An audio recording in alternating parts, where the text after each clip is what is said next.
From the Kiss 92.5 studios in Toronto, Canada. Are you ready? Ladies and gentlemen, this is Roz and Mocha. It's Roz and Mocha. What's going on? Hey, I'm Shawn Mendes. This is Selena Gomez. Drizzy Drake. Taylor Swift. Post Malone. Camila Cabello. This is Ed Sheeran. You're listening to my boys Roz and Mocha. Right here. Turn up. My boys Roz and Mocha. The Roz and Mocha Show. I can feel Between Roz and Mocha, who is your favorite? Roz. Mocha. Roz and Mocha. You guys are so funny, man. $20,000. Are you seeing that? Are you seeing that? This is the Roz and Mocha Show podcast. Powered by Air Transat. I cannot believe that somebody spent $86,000 on a parking spot in Toronto. It was listed for $98,000. Oh my God! What? For a parking spot? It's at the Soho down on King and Spadina area on Blue Jays Way. And yeah, somebody paid $85,000 for a parking spot. Which that doesn't even come with a condo unit. No, $85,750 for a parking spot, which you can only compare it to other things that are ridiculous that people have spent money on. You know how condos have storage lockers in them? Yeah. Somebody paid $22,000 for a storage locker. Come on. Yep. It's got to be way cheaper to get a storage facility, like a storage locker at a actual facility for less than that. Gotta be. If you live at the Hazelton, the residences at the Hazelton in Yorkville, your condo fees a month, condo fees, not mortgage, not taxes. Okay, your condo fees every month are $6,884. Get out of here. Come on. That's the most expensive For condo what, fee in the though? city. I'm assuming that it is like some baller apartment, right? Like it's got to be a really, really great place. Like I'm sure it's the best suite in the building, but still their condo fees are $6,884 a month for whoever owns that unit. That's nuts, man. That is nuts. So it begs the question, which is, what have you spent a ton of money on that you immediately regretted? Now, if you have any opinions on this, or if you have a story, text us. But also, damn it, Maury was out on the street to find out if you have anything that you've regretted. Okay, you got to tell me, what is something you spend way too much money on, and you're like, what the hell? Well, our fur baby Penelope is the most important thing to us. Dog. So we've actually had 5 commissioned portraits of her from local artists around Toronto. My favorite is the watercolor that we did a photo shoot pre-painting that we have hanging as a shrine to her, which I believe was upwards of $1,000. I tell most people that we got it for free because of a relationship we had with her. But no, we definitely paid for it. I would probably say there's a jacket that I bought last year. It was a wine color, like a Merlot color jacket. Ooh. And about a day later, I was like, why did I buy that jacket? I thought I liked it. The next day I woke up, I didn't like it. It's totally impulse purchase. But yeah, that's the one. $600. It was a $600 jacket. Anything labeled like Gucci or Prada, you instantly regret it. I bought a watch for like over $1,000, and honestly, I didn't think it was worth that much. Yeah, I haven't even worn it, to be honest. Okay, what is something you spend way too much money on, and you're like, I regret it? Actually, makeup. I always go to Sephora, and actually you go for something, and you go out with like many things you actually don't need. Mm-hmm. You have like 6 different concepts, but all do the same thing. Okay, I basically buy like the same white sweater every single year. I'll see a white fuzzy sweater and I need it, and then now I just have a closet filled with the same sweater. I used to spend like $30, but now I'd spend anywhere from like $80 to like $200 probably if I wanted a really nice white sweater. Okay, what about you? I probably spend way too much money on my gym membership and I like never go. Oh God, like at least, yeah, probably like $1,000. It's like $400 a month. I literally do not use it enough to spend that much money on it. Oh, damn! That's a lot. That's a lot. Here's the thing, though. Are any of those purchases, are they worse than what Maury has spent on things? in the past? I don't know. That guy that he talked to that spent $600 on a jacket he hated. What's the most ridiculous thing that Maury spent Maury money bought on? teeth in a jar But on eBay. Yeah. For $10 though. So I don't know if you regret that. Like that's $10. I think Maury, once he's already met Mariah a couple times, I think spending $3,000 to meet Mariah Carey after you've already met Mariah Carey is a waste of money. That's true. That is true. Oh, I agree, but that wasn't my decision. Whose decision was My that? husband. Oh, was it really now? I think that one, out of all the things you've spent Recently, money what on, about the $1,500 on the pumpkin art? Yeah, I don't regret that though. No. You don't regret that at all, huh? No. How much did you guys pay for that curtain rod that you don't have curtains for? We spent $2,000 on a curtain rod. Yeah, I have an announcement to make. Yes. We just bought the curtains. No, you did not. They were on sale, so we spent. How much were the curtains? So I have to give him 6 plus 6, 600 plus 600, so $1,200. $1,200. Okay. So hold on here. Your curtain rod was how much? 2,000. And the curtains were how much? 600 per panel. So okay. 2 panels. So 2 panels. So 2,000 plus the 6 plus 6, $1,500. Yeah. $1,500. Sorry, $1,200. Okay. Oh, math. Okay. How much is it in total? $3,200. Okay, so you've spent $3,200 on curtains for one room. Yeah, but we'll see them every day. No, but seriously, don't goof right now. No, I know. $3,200 for curtains for one room in your condo. Yes. Maury Sherman. Yes, sir. You've got to be kidding me. No, totally truth. This is the Roz and Mocha Show podcast. Leafs win last night, 7-4 against Jersey. Let me ask you this. What? Hold on here. Let me see if I can find it. Who tweeted this? Okay. Austin Matthews, There was by the way, a- picking up a second career hat trick. Okay, no, hold on here. This is part of my question. Oh, okay. There was somebody, God, I don't know where it is. I want to give the person credit who tweeted it because. So the tweet was Austin Matthews gets his first ever 3-goal game. I thought it was a second. But here's the thing. This is the first time he has ended a game with 3 goals, but he has had a game where he scored 4. So the argument was, is this his first 3-goal game, or did he already have his first 3-goal game in the game he scored 4? Okay. This is not his first 3-goal game. According to some, it is his first 3-goal game. This is his first hat trick only for a game. The other was a hat trick plus a goal, additional goal. But to say that this is his first 3-goal game when he's had a game where he scored 4, is that accurate or not? I don't consider that last night being his first 3-goal game. A lot of people do. I consider it being a hat trick. But the argument is and his second hat trick, because the first, yes, he scored 4 goals. The argument is this Austin Matthews' first 3-goal game? That's the argument. No. He had a 3-goal game plus an additional That was goal. a 4-goal game. Okay, so you want to focus on words? Well, no, I'm not. Okay, I'm not the one who made the claim. I'm just telling you what the debate was. Was that Austin Matthews' first 3-goal game? Yes. So you agree? It is. Because his last one was a 4-goal game.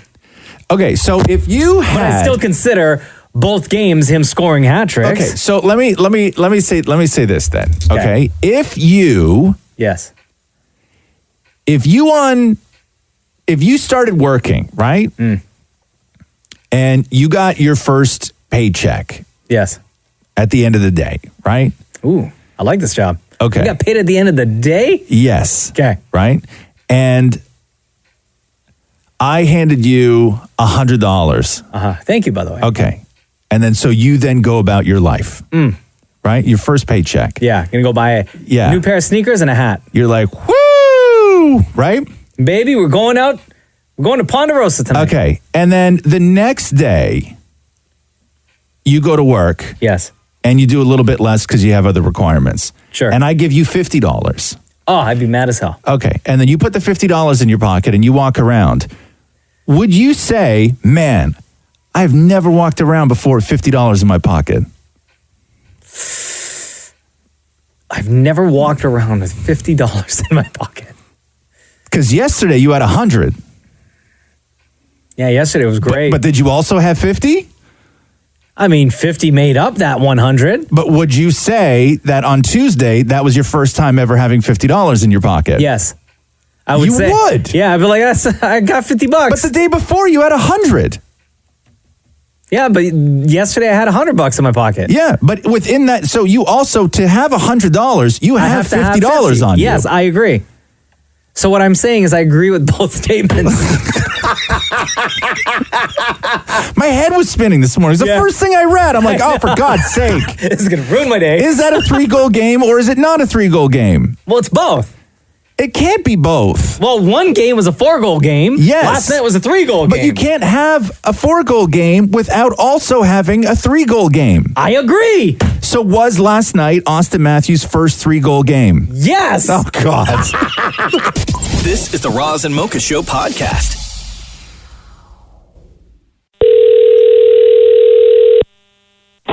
Hello. Hey, it's Roz and Mocha. How are you? Good. Hi. Hi, what's your name?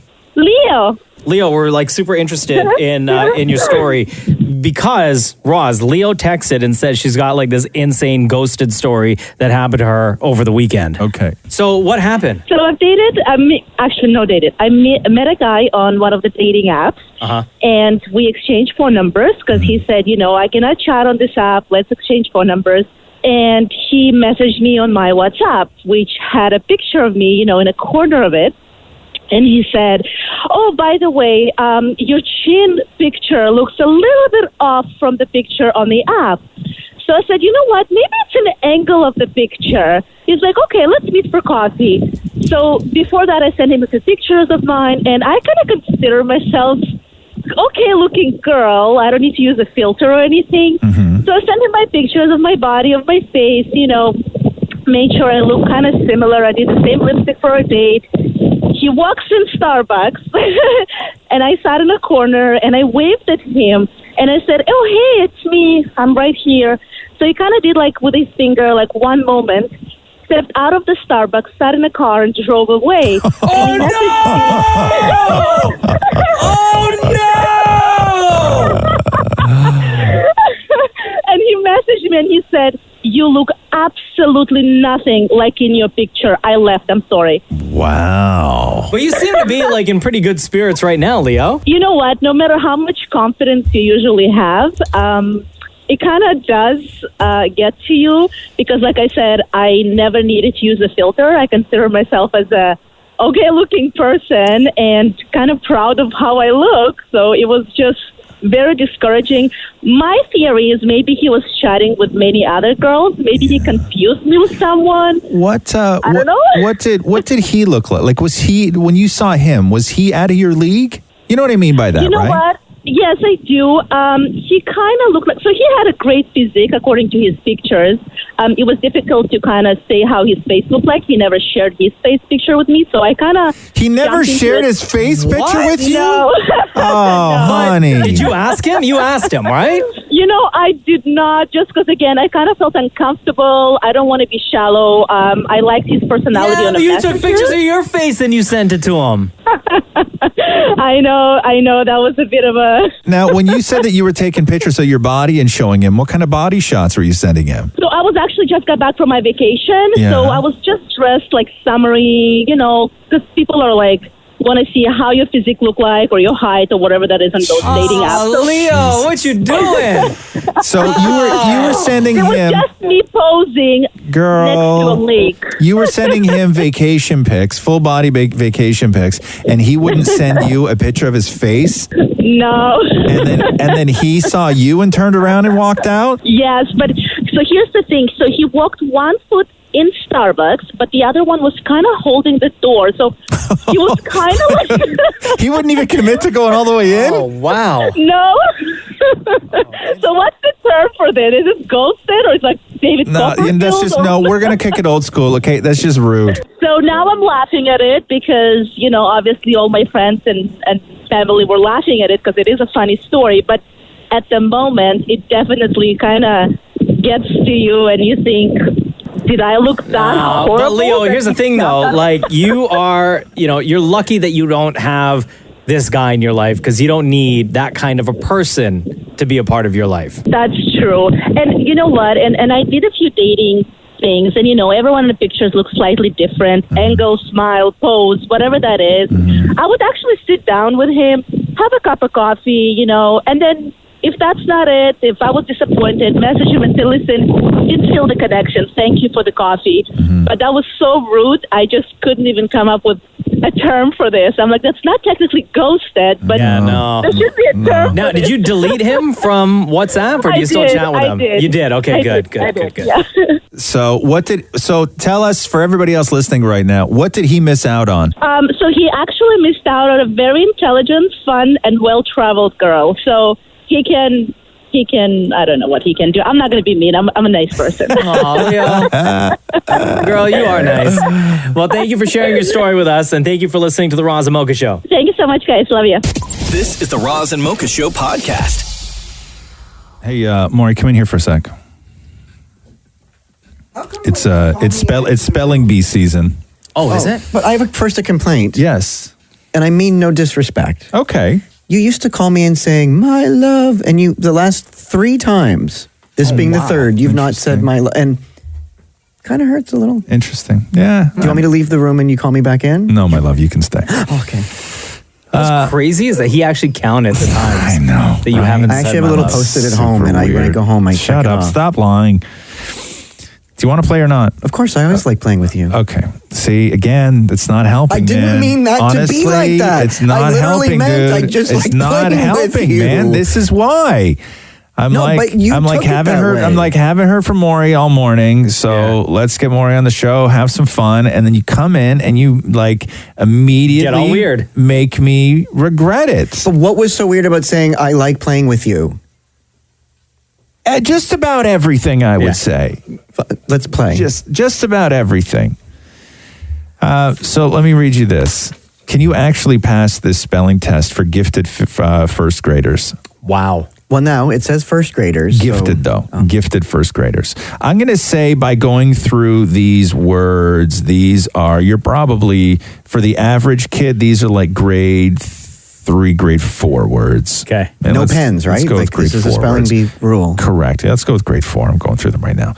Okay, Maury, your first word is Wednesday.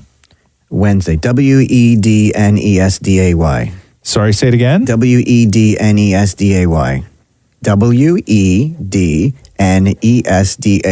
Okay, yeah, you got Wednesday, correct. Because today I spelled it Correct. earlier. Well, that's the Myself. whole point of a spelling bee. Oh, jeez. Maury, your word is believe. BELE. Believe. BELEAF.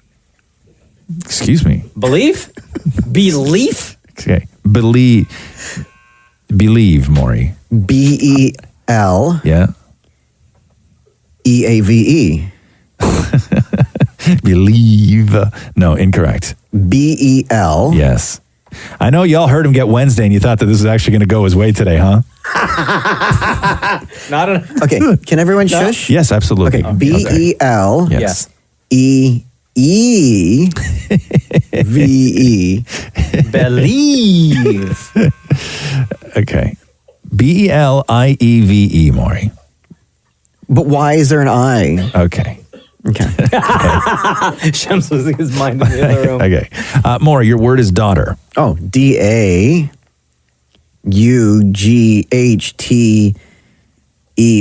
Correctamundo. Ooh. Okay. Maury, your word is village. VILLAGE.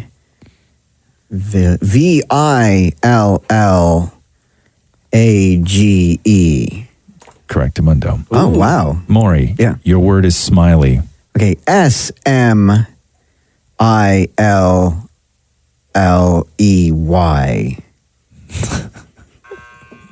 Try again. SMILE is smile. ELY. Smiley. Smiley? SMILEY. Okay. Maury, your word is hypothesis. Oh, crap. Okay, Maury, before you answer. Yeah. Okay. Oh, I thought you were going to ask me to use it in a sentence. Go ahead. Hypothesis. Hypothesis. HYPO. Wait, hold on. My mind's going too quick. That is impossible. Hypoth. HYPOTH. Hypothesis. ISSTHISS. SSITHISS.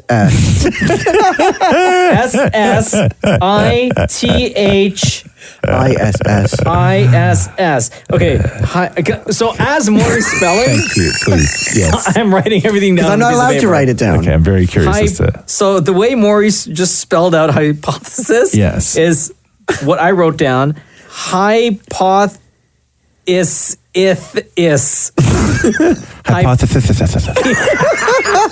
Try again. What is hypothesis? Okay, maybe is it HIPOTH? Hypothesis. Hypothesis. IST. Hypothesis? No, he just spelled hypothesis. Hypothesis. HYPO. Hold HYP. HYPO. HYP. Hypoth. HYPOTH. Hypothesis. Hypoth. ISIST. Hypothesis. Hypothesis. Right? HYPOTHESIS, Maury. Oh, if I only took out the E and Okay, the T. finally, we'll leave you with this one, Maury. Okay. Maury, spell spaghetti. SPI. Spaghetti. SPIGETETTITT. Spaghetti, Maury. Spaghetti. Spaghetti. Give it a go. SPIGETETTI.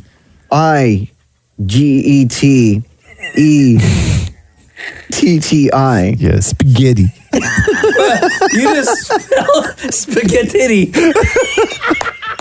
This is the Roz and Mocha Show podcast. Discover Transat's family collection of hotels in 9 sun destinations. This collection features hotels offering special family perks that you are definitely going to want to take advantage of, such as solo parent options, extended kids club hours, so that you, the parents, can enjoy a romantic dinner on the beach. Oh. And resorts that let kids stay and eat for free. Yeah, plus Air Transat does have Kids Club to make flying fun for everyone. Sign up your kid right now if they're between the ages of 2 and 12. It is absolutely free. When you get to the airport, there is a dedicated family check-in counter. This is if you sign your kids up for Kids Club. Priority boarding. Nice. Even in economy class, the kids get a goodie bag and so much more. Go to airtransat.com for all the info. This is the Roz and Mocha Show podcast. If your mom's pissed off today and you live in the city of Toronto, I'll tell you why. Because it was announced yesterday that Bon Jovi and Bryan Adams are going on tour together. They are? They are. It's like 25 shows. However, the Toronto date, Friday, July 10th at Scotiabank, is one of only 2 shows on the entire tour that Bryan Adams is not doing. No! How are they supposed to do that slow hip movement to everything I do for you? Exactly. So if your mom's pissed off today, that's why. This is the Roz and Mocha Show podcast. Meghan Markle, has she already signed a deal with Disney? Hold on, what? Yes. Wait, what? Yeah, so What do you mean? She's going to do a voiceover for a Disney cartoon. Now, apparently this deal was done before they announced that they were going to be stepping back from royal duties. So it's not like... Is she allowed to do that, though? Before they make the announcement? Yes. So what happens is that made the deal on the basis that Disney would make a donation to their charity Elephants Without Borders as opposed to giving her a paycheck. I think that it's her getting a paycheck that is unroyal-like. But apparently the deal was done ahead of time before they made the announcement. But I thought so much about this. And the only thing that makes sense to me as far as why they want to do this is that she was in that sort of acting world before she married into that family. And when you're in that acting world, you have dreams, which is you want to be famous and you want to be loved and you want to, everybody wants that stuff. You want to win awards. You want all this kind of stuff, right? And when you're sort of hanging around and you can walk onto a red carpet and see Beyonce and Jay-Z and everybody else who is these ultra famous people in this world, yes, they deal with all the crap. They deal with the scrutiny and they deal with the paparazzi and they deal with the racism and they deal with all this stuff, but they get incredible benefits out of it. And for Meghan Markle to go and live in that palace, in that world, and deal with all the things that she has to deal with, all the crap, and not get any benefits from it, right?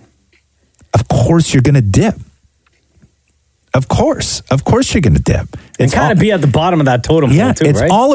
It's all about, listen, if I'm going to go through hell, I'm going to bloody well get something out of this. Yeah. And as long as they're living on that property, they can't get anything out of it. What because they're it's trying about to do duty. is like next level clout chasing. Yes. Right? Yes. Listen, you can That's chase the ultimate. yes, you can camp out in front of my house and call me fat and take pictures of me with my top off on vacation, everything else. But you know what? If I'm going to live my life and go through that, I'm going to get something out of it. Because right now I'm getting nothing out of it. Yeah. Nothing. Except hell for the queen. Cross my legs when the grandmother walks in the room. Who the hell do you think I am? The queen. This is the Roz and Mocha Show podcast. Did Harry and Meghan rent the U-Haul yet? Well, the summit happened yesterday, the Queen's Summit, where Harry was there, Charles was there, William was there, and Meghan Markle phoned in, like on a conference call, like what you do when you're FaceTime or Skype. Sick from work one day. But the deal is, it looks like the Queen, publicly anyway, is going to go along with this and try and make this transition smooth of Harry and Meghan wanting to sort of distance themselves from the royal family and their duties of the royal family. So today, she said this yesterday. Today, my family had a very constructive discussion on the future of my grandson and his family. My family and I are entirely supportive of Harry and Meghan's desire to create a new life as a young family, although we would have preferred them to remain full-time working members of the royal family. We respect and understand their wish to live a more independent life as a family while remaining a valued part of my family. So who better to comment on this than the Queen herself?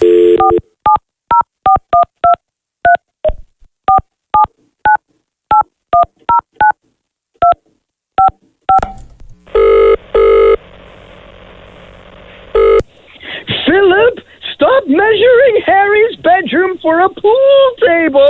Hello? Hey, Queen. Hi, Queen. It's Roz Mocha. Woo! We're celebrating here. People are moving out. So the summit, anyway, I get a sense that we're only hearing sort of the spin, the message that you want people to hear, but we get a sense that there's other things going on behind the closed palace doors. I shook my family tree and a bunch of nuts fell out. Wow. So in that 2.5 hour conversation that you had with Charles and Harry and, well, Meghan on the phone, did Meghan say anything? And if so, what did she say to you? You know, when I call a family meeting, I turn off the house Wi-Fi and wait for everybody to come running. So, like, you know the Wi-Fi code. You said this yesterday, quote, I want to quote you, Queen. You want to what to me? I want to quote you. Okay. You said this. Harry and Meghan have made clear that they do not want to be reliant on public funds in their lives. So what is the plan, and will you still be paying for them? You know, I told Philip I wanted our kids every other weekend, and he reminded me they were married and lived together, so I'd have to see them every day. Wait, was that a joke or an actual story? Wow, that's a sad statement. Stick to the one-liners, okay? Your Majesty, it works. This whole thing works better that way. Don't get too deep with us. You said that these are complex matters for your family to resolve. How has it been working with them? My family is so dumb, they think seaweed is something fish smoke. Sounds like you smoking right now, Queen. Are you going to miss Meghan at all? What's the difference between calling your boss or calling an annoying relative like Meghan? What? With the boss, you get paid to listen to their nonsense. Wow. Wow. Oh, see, this Throwing the shade. I knew the truth was going to come out. I knew Throwing the shade. I knew the truth. We got her at the gin time, you know. Hey, I know Prince William was a part of the meeting as well. Did he say anything to Harry and or to Meghan to maybe convince them to stay within the royal family and stay living in the UK? I read somewhere that 35 is too old to still be living with your parents. It was on a note I left in Harry's bedroom. Harry's technically your grandson. So. What about the story that came out that the boys had to, I guess the men had to denounce, which was the idea that William had been bullying Harry? Whenever I eat out at McDonald's, I love to have a Happy Meal. So I leave the rest of the royal family at home. Wow, it sounds like the Queen really hates her family. Yeah, right? Queen, is there anything else you would like to say about Harry and Meghan leaving the royal family, moving to Canada? My family tree must be a cactus because everybody on it is a brick. The Queen, everybody. Roz and Mocha's Fix My Life. What advice can you guys give me? Okay, so my question is... Got a problem you can't fix? Roz and Mocha got you. All right, he's on the phone. Now, we're going to bleep his name, okay? Yo, it's Roz Mocha. Hey, guys. How you doing? Good. Yo. All right, listen. Before we say anything else, okay? Okay. If after today's FML, you hear from anybody that says, hey, we want to work out a TV or movie deal on this situation and your life, you tell them no because Roz and Mocha have the rights, okay? All right. Okay, so she wrote us this. Roz and Mocha Fix My Life. Now, if you're listening to this right now, stop what you're doing. Do up the windows, tell the kids to be quiet, all that other stuff. You have to hear this. This weekend, I discovered my girlfriend of 5 years was marrying another guy. We were intimate together, obviously. She slept over at my house 2 days before the wedding and had sex with me. We went on vacation together. We spent special occasions with each other's families. We went and looked at condos together last week, and we have been trying to have a baby for the last couple of months. I crashed the wedding reception and handed her belongings to her parents, her underwear, her dress, her toothbrush, etc. The last time I saw her family before the wedding was a week prior when I dropped her off at what I thought was her home, and I had a conversation with her dad and brother in the driveway. I thought it was a completely normal relationship. My question is, how can I ever trust someone again? That's your only question? And you provided us with a picture of the two of you guys together and your dogs, and you also provided us with screenshots of text messages back and forth between you and your ex, I guess. And they're graphic, they're sexual. They make references to her wanting to have a kid with you, and I was like, oh, okay, well, this sounds like a normal boyfriend-girlfriend conversation, but you said that these were sent back and forth between the two of you on her wedding day. Oh! Yeah. If you check the dates, you can see that. Okay, so how did you find out? So pretty much, she told me she had like a work event on Saturday, and I wasn't really buying it. Right? It sounded kind of sketchy to me. So I kind of looked up the event she was talking about, and it turns out the event was on Thursday night. So then I started getting like really, really suspicious. Yeah. I went like on Facebook and stuff, and I noticed her whole family had blocked me, and I don't know, I just started digging from there, and then I noticed she had blocked all these people on my Facebook account. Like, she went into like my settings, I guess, And I had never blocked these people. Oh, so she went into your Facebook and started blocking people that may be talking about her upcoming wedding so you wouldn't see it? They all had the same last name. It turns out it was his mom, his sister, and his aunt. So how did you find out the venue and that they were actually getting married over the weekend? In one of the Facebook posts of his family, it said wedding was happening this weekend.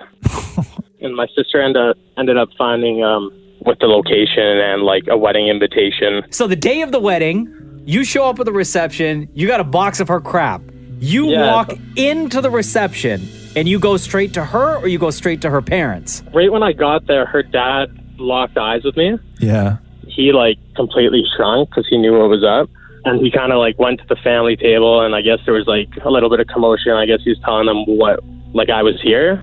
So he sent his wife, and all she could say was, this isn't the place. And I was like, what do you mean this isn't this place? This is the exact place. So the whole family knew? Yes. And she was texting me we were going to hang out the next day. It's crazy. The day after her wedding? Yeah, well, she actually said maybe later tonight, but... The night of her wedding?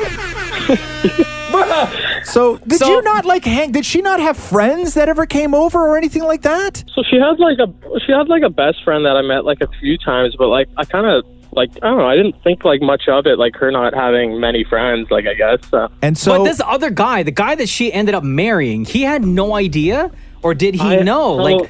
I need to know why so many people were involved who all knew she was getting married to somebody, but were still being cool with you. So my family went nuts, and we all let his family know, and we sent them all the evidence, and all they've been doing is blocking us. Hold on here. How long were they together then? So I knew of him as being her ex 6-7 years. I have no idea. I thought they had broken up. So when you met this girl, she said, I have an ex-boyfriend. And then you started... No, I've known her for she went to elementary school with me. I've known her. Oh, no! You know her your whole life, bro! Yes, man. And so your question to us was, how can I ever trust someone again? Oh, my God. Bro.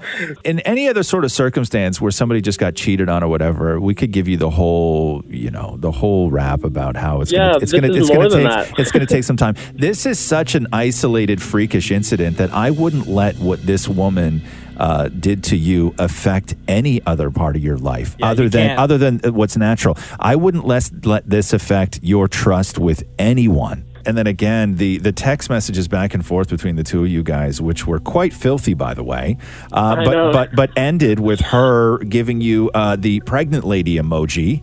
And saying, encouraging you that you guys should be trying for a baby. And again, these were sent to you on her wedding day. Yeah, have you tried showing up at her place? Oh, I'm no. I'm not trying to get arrested or something. You know what I mean? No. To get that face-to-face conversation going and to find out exactly how it is she played you so hard and why. I'm just I'm trying to avoid a huge blow up. You're never going to get closure. You're never going to get the truth. That's something that you're going to have to deal with. That's something you're going to have to get over. Trust issues, whatever. But getting over something like this, that somebody could do this, that somebody's capable of this, that's going to be the tough part. Yeah. Yeah. Wow. Anyway.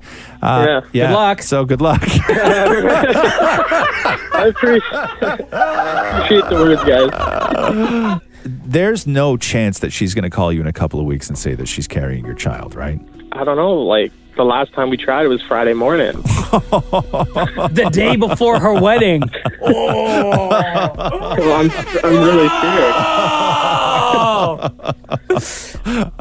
Yeah, what a wild story. All right, thanks, guys. Roz and Mocha's Fix My Life on Kiss.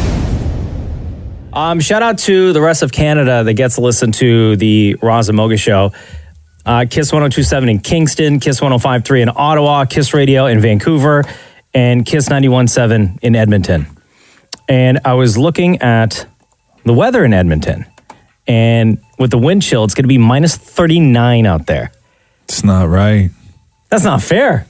It's not right. Edmonton, we love you. And we can say that that's not fair. Yeah. But let me read this to you. Some nice people in Edmonton. This is on Reddit. And the headline or the subject line is Edmonton's Heart of Gold. And this person writes in, so last night, after driving a bunch of people home, a black truck couldn't wait for my car on the icy roads on the off-ramp. Couldn't wait for my car to regain momentum. So he cut me off. And I may have reacted wrong, but I slipped and went into a ditch and hit hard into something. So clearly, me trying to be careful didn't go well. Oh, wow. But I just want to thank all the amazing people who have helped me out of this ditch in the freezing cold, nonetheless. One gentleman even came from across the road, which is pretty far from where I was. Though I can only hope that the black truck will get his karma. My car's a write-off, by the way. I'm so grateful that there are so many amazing and helpful people in our city. Thank you so much. Jeez. Explain that to me. I always hear that something's a write-off. What does that mean when your car's a write-off? What does that mean? Oh, I was going to answer, but clearly our car nut, our car junkie's walking in here to explain. All right, Gearhead. Okay, so a write-off is clearly when something would cost... No, not clearly. No. What is it specifically? No, specifically, a write-off Okay, let me give you the scenario. Okay. Or scenario, depending on how you prefer. I've never heard scenario, ever. So it goes like this. Let's say you have a 2008 Camry that you still owe $6,000 on. Okay? And you crash it because of a snowstorm into a bank, and like this person, you hit something and your car is now a write-off. In that situation, what does that mean? It means that it would cost more to fix it versus just buying a new one. But what happens to the money that you still owe on that car? Oh, you'd still have to pay that off, but it would cost more on top of the $6,000 to fix the vehicle versus just getting a new one and paying that off. Like, would you rather spend, $6,000 to pay off that car plus the, whatever payments on the new car? But what does a write-off mean? What is the term? What does that mean to write something off? It would it would just cost so much to repair the whole thing. It's just, what are you writing? But what are you writing off? I think that's like an old age term based on write-off. Okay. I don't know. Should I ask a fourth time? Should I ask a fourth time? Yeah, please you're not capable of saying I don't know to something. It's frustrating when you're trying to dig the idiocy out of me. For who? You? Please tell me that's not frustrating for you. I don't know what that means, like a write-off. Like does insurance pay for the whole thing? And then do you still have to pay for the remaining? Insurance paying for the whole thing? No. What I mean is, and then your insurance premiums go through the roof, but who pays for the extra money that you owe on that car? There are 3 texts that we got at 925-555. When the cost of damages are more than what the car is worth. That's what I said. Reads one text. I understand that. Another one says, hold on. Insurance is writing off the balance. Somebody else says, a write-off is when the damage exceeds the value in a black book. So the black book is what they go to check the value of your car when they go to write it. Okay, but what does the write-off mean, though? That's what I need to know. Who pays for... They're writing it off the docket, meaning it's a write-off, meaning it is written off like a race. It is no longer there. I understand what it means. Also on the docket made its way onto the show today.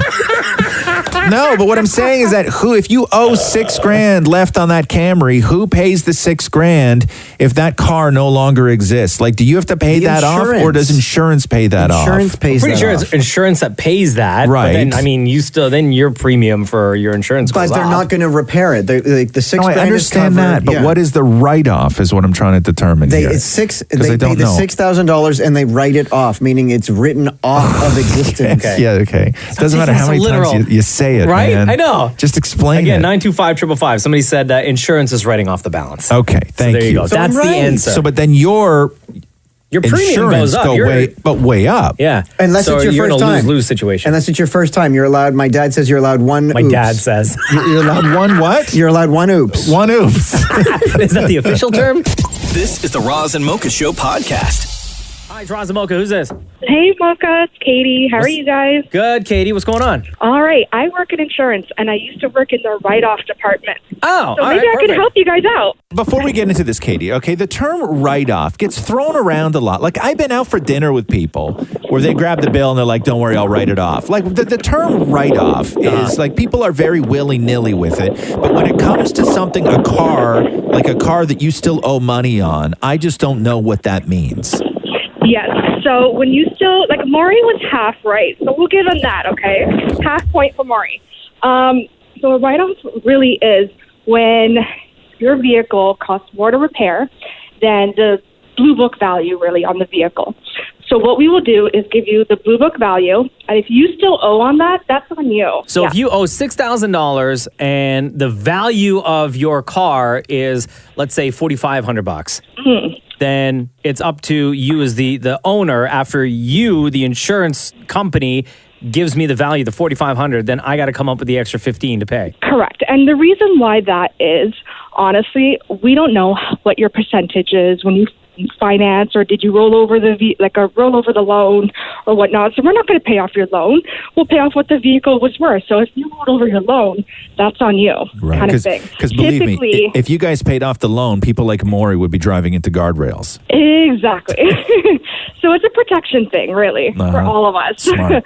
I don't know who thought of that, but they're smart. The government. Yeah. Oh. Man.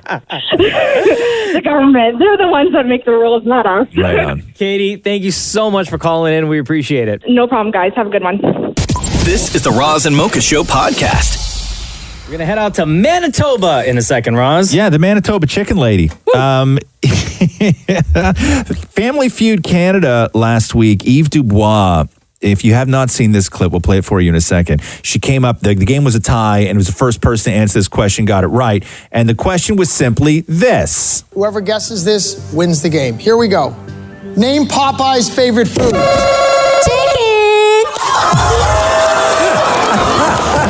Oh my God! Show me chicken! No! Spinach, Sherry.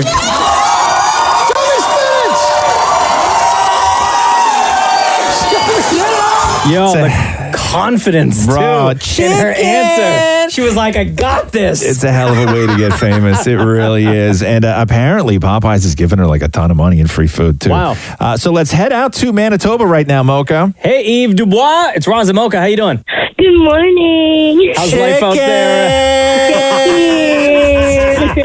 How's life out there in Manitoba treating you? It's crazy right now. Yeah, so you're the chicken lady now. I guess I am. Yeah. How does that feel? It feels great. I mean, it's definitely like crazy right now, but I mean it's chicken. when fame happens like this, and you never know when it's going to happen, you know, you see it now that you're in it. Now that you've got this from something like that, are you happy with how you became famous, or do you wish it was? Do you wish it was something else? Like it would break my heart right now if I found out that you've been somebody who's been pushing your own music career for like 20 years, and then all of a sudden you say chicken on television and nobody cares about your CD anymore. I know, it's insane. Honestly, I never thought that it would be like something I'd get famous for. I mean, it's honestly unreal. It's still like weird to go and people yell chicken at me. It's like, oh yeah. That's what happens, man. So they'll always ask me to do like the little chicken dance. I'm like, oh really? Like right now? So Eve, once the Family Feud Canada episode aired on, I think it was Thursday night, how quickly did your phone blow up from other friends and family? Oh, it was going crazy. But then the next morning, because I didn't think it was going to be like that big of a deal. But then the next morning when I woke up, I was getting phone calls from radio shows. Like I was up till 5 a.m. for like the whole day because of how crazy my phone was. It's like I put my phone down for 2 seconds and then I missed something. Here's where I would go crazy in this situation is had I recorded that show where they were like, hey, what's Popeye's favorite food? And I did a sexy chicken dance, right? And got the wrong answer.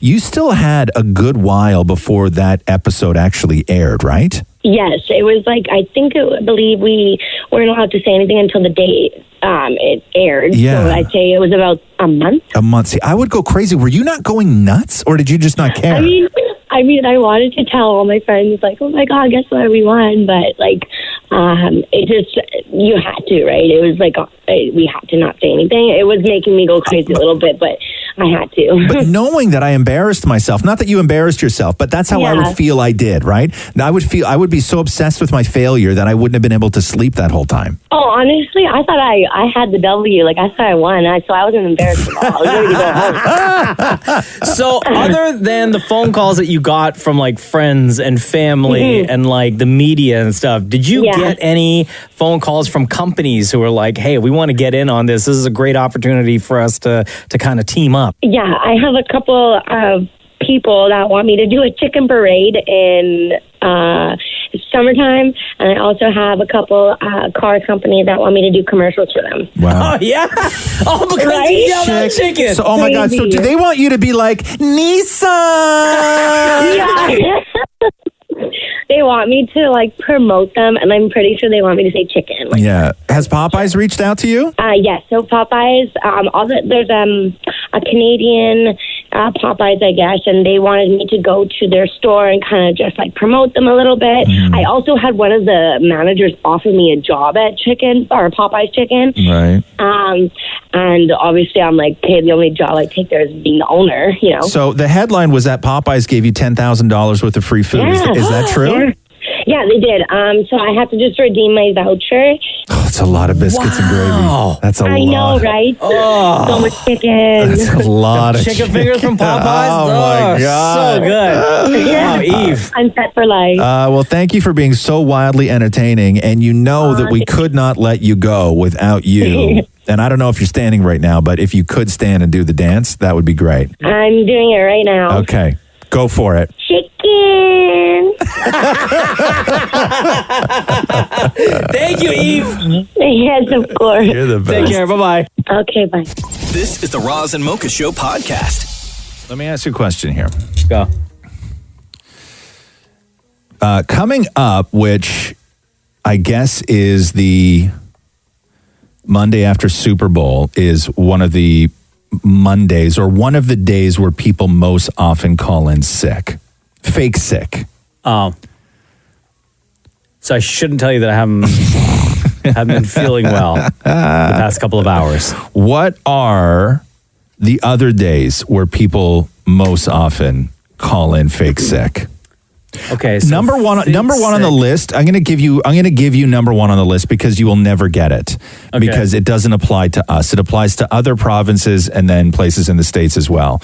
But the number one day where people call in sick, fake sick, the most often is December 26th. What we call Boxing Day. Okay. Because we get it as a holiday. Most places don't get it as a holiday. You have to actually take that as a holiday. It's not a stat most places. So I'll give you that one. What are some of the other things on days on the list? So it's the day following an event. Would like the Monday after March break count? No, not on the list. I was going to say Christmas Eve. No, the day after a major event. Like it's usually the day after something major. So something big happens and then the next day you're like, oh God. Is Super Bowl Sunday, everyone takes the Monday off. Right. Or sorry, calls in sick. Calls in fake sick, yes. Could you say day after the Grammys? No, not on the list. Why? You plan on getting lit at the Grammys, watching like on television? Boring ass life you got. Jeez, man. Oh, okay, what about, so I would say in the States, it would be July 5th, and maybe in Canada, July 2nd. Okay. Let me go through these with you. Okay. The day after St. Patrick's Day. Oh yeah, good one. Okay. Oh yeah, you're always super lit. Yes, and you're right. The first Monday after the 4th of July or Canada Day. What about in the States, the Monday after Thanksgiving?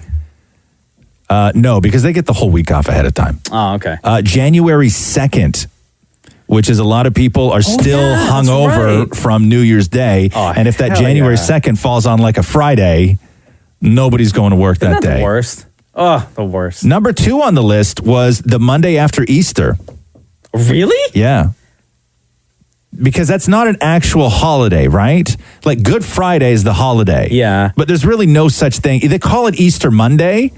But you still got to work. It's still a working Monday. It's still a working Monday. So a lot of people call him fake sick after Easter Monday. Oh, wait, but are schools still open on Easter Monday? I don't think so, right? No, schools aren't, but we still work. Right? Here's the best one on the list. Wait, okay, hold on. Okay. So we went through Easter, we went through St. Patrick's Day, we went through Super Bowl. The day after Halloween is also another big one because people party hard on Halloween. So Could you say the day after your own birthday? No, these are specific days. Okay, so, and then you already said Boxing Day and then January 2nd. Yes. So what are we missing? You will never get it. What are we missing? Hold on, I'm going through all the months. Yeah. Oh, the day after Valentine's Day? Nope. No, okay, not Valentine's Day. No, you'll never get it. You'll never get it. March, April is Easter. And it's so high on the list. After May 24. Nope. No, okay. After whatever the US version Again, is. these in are May. the days where you're most likely to call in fake sick. And the way that they've put this list together, if you're just joining us, is think of an event. And then the following day, you're going to be like, oh, God, I can't go in today. And then you call in fake sick. Is it a sporting event? No. It's not the day after the Thanksgiving Day parade. Nope. Okay, what is it? Just tell me. The day after Mother's Day. Get out of here! Too much Swiss Chalet. Right? You're all bloated. Too much Swiss Chalet. But not. This is the Roz and Mocha Show podcast.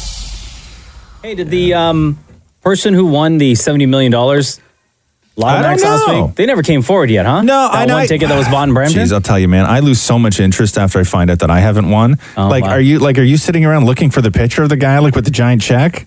Like, do you ever stop on that when it comes through your timeline? For this, yeah. You would, huh? Yeah, absolutely, because I want to know who won that money. It's out of my life now.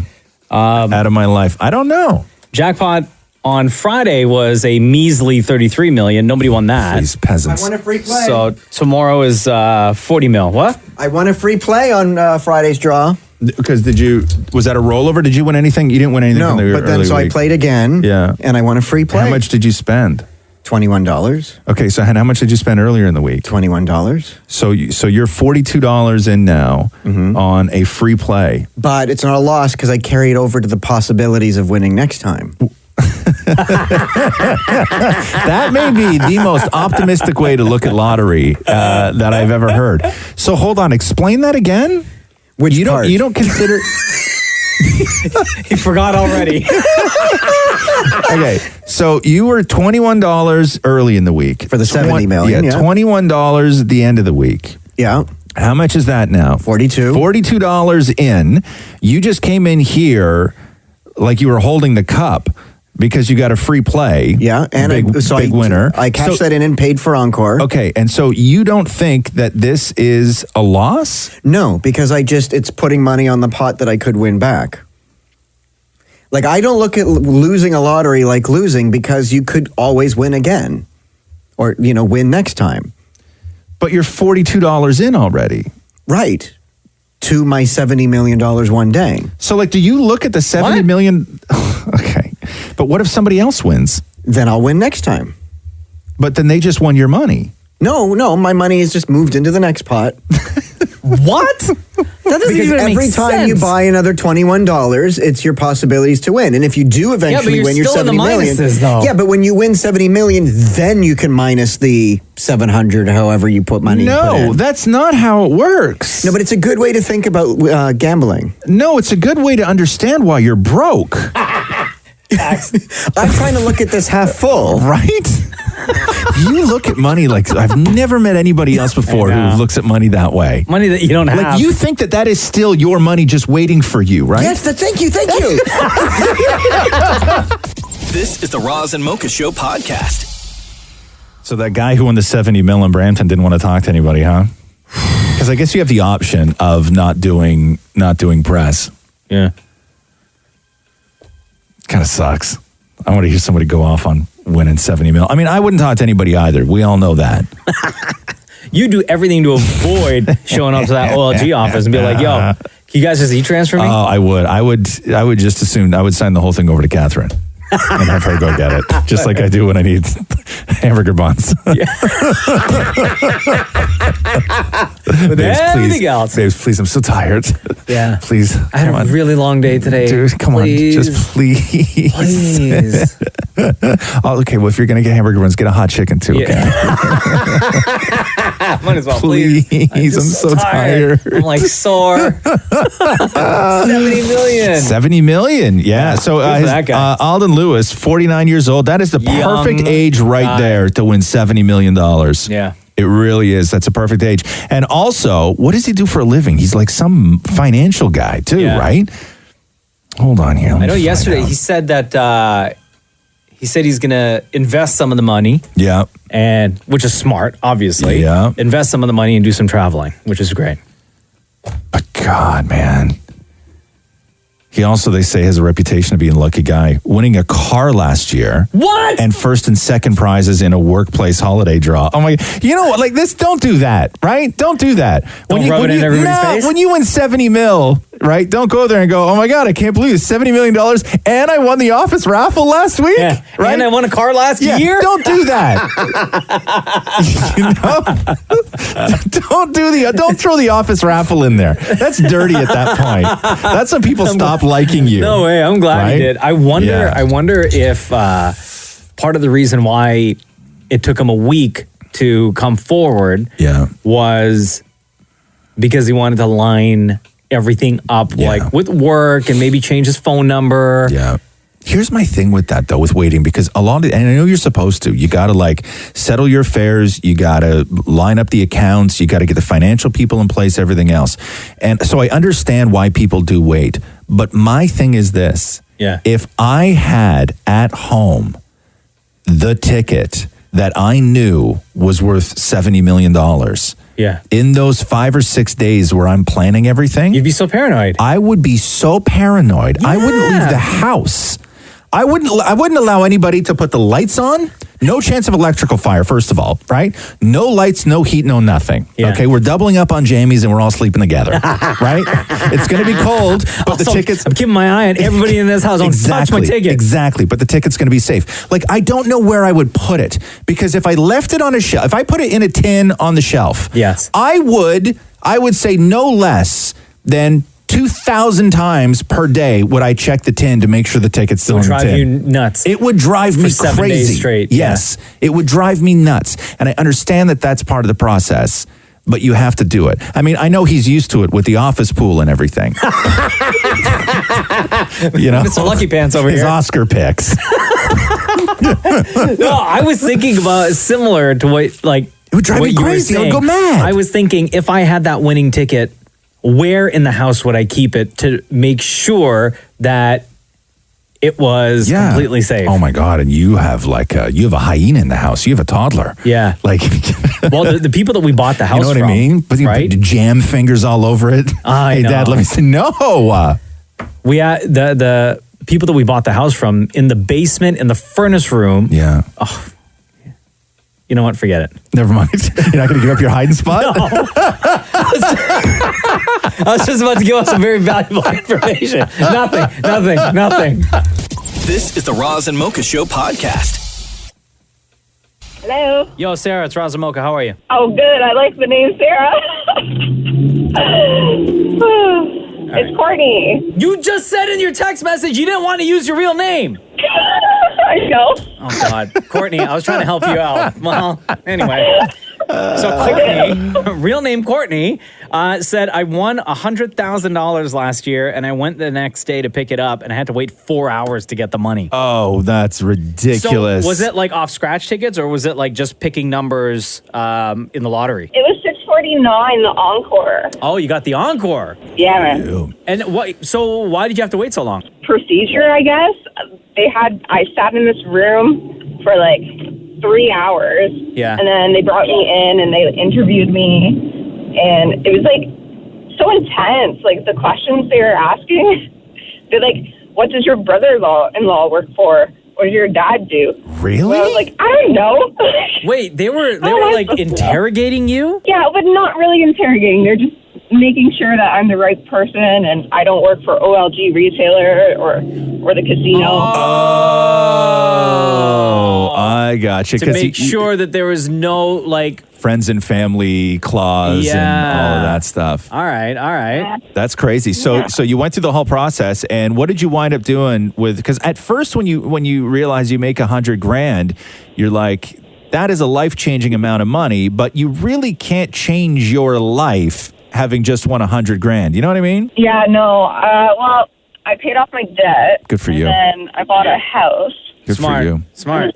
And then I went on a few vacations. Oh, nice. Good for you. So do they have to give you one of those giant novelty checks so they can take a picture? Yeah, they did. Oh, okay. And then what? Then they gave you like a regular check, or do they just like e-transfer you and then it No, just goes to they don't e-transfer you. They don't, huh? No, so after all of that, after the interview, they bring you into this marketing room, and this marketer will ask you all these questions, and then they'll take the photos of you, give you the big check, and then you get to keep that big check, but I don't know where mine went.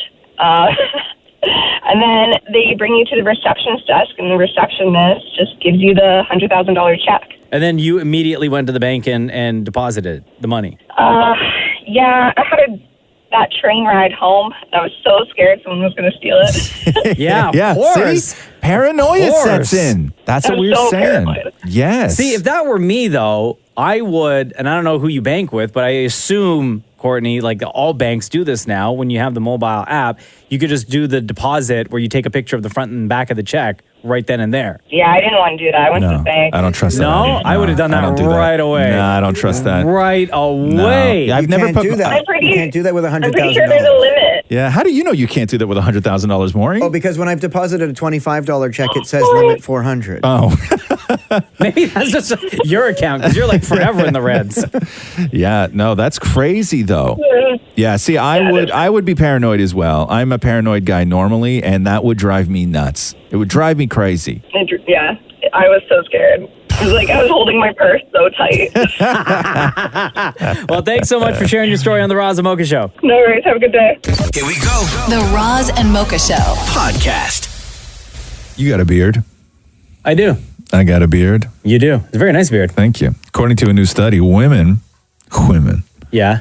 Women prefer men with beards. As Really? they're seen as more, quote, dominant and attractive. I will say that my wife Jenna prefers me with a beard. She said, I like you better with a beard than without. Really, huh? Because for the longest time, I had a mustache and goatee. Yeah.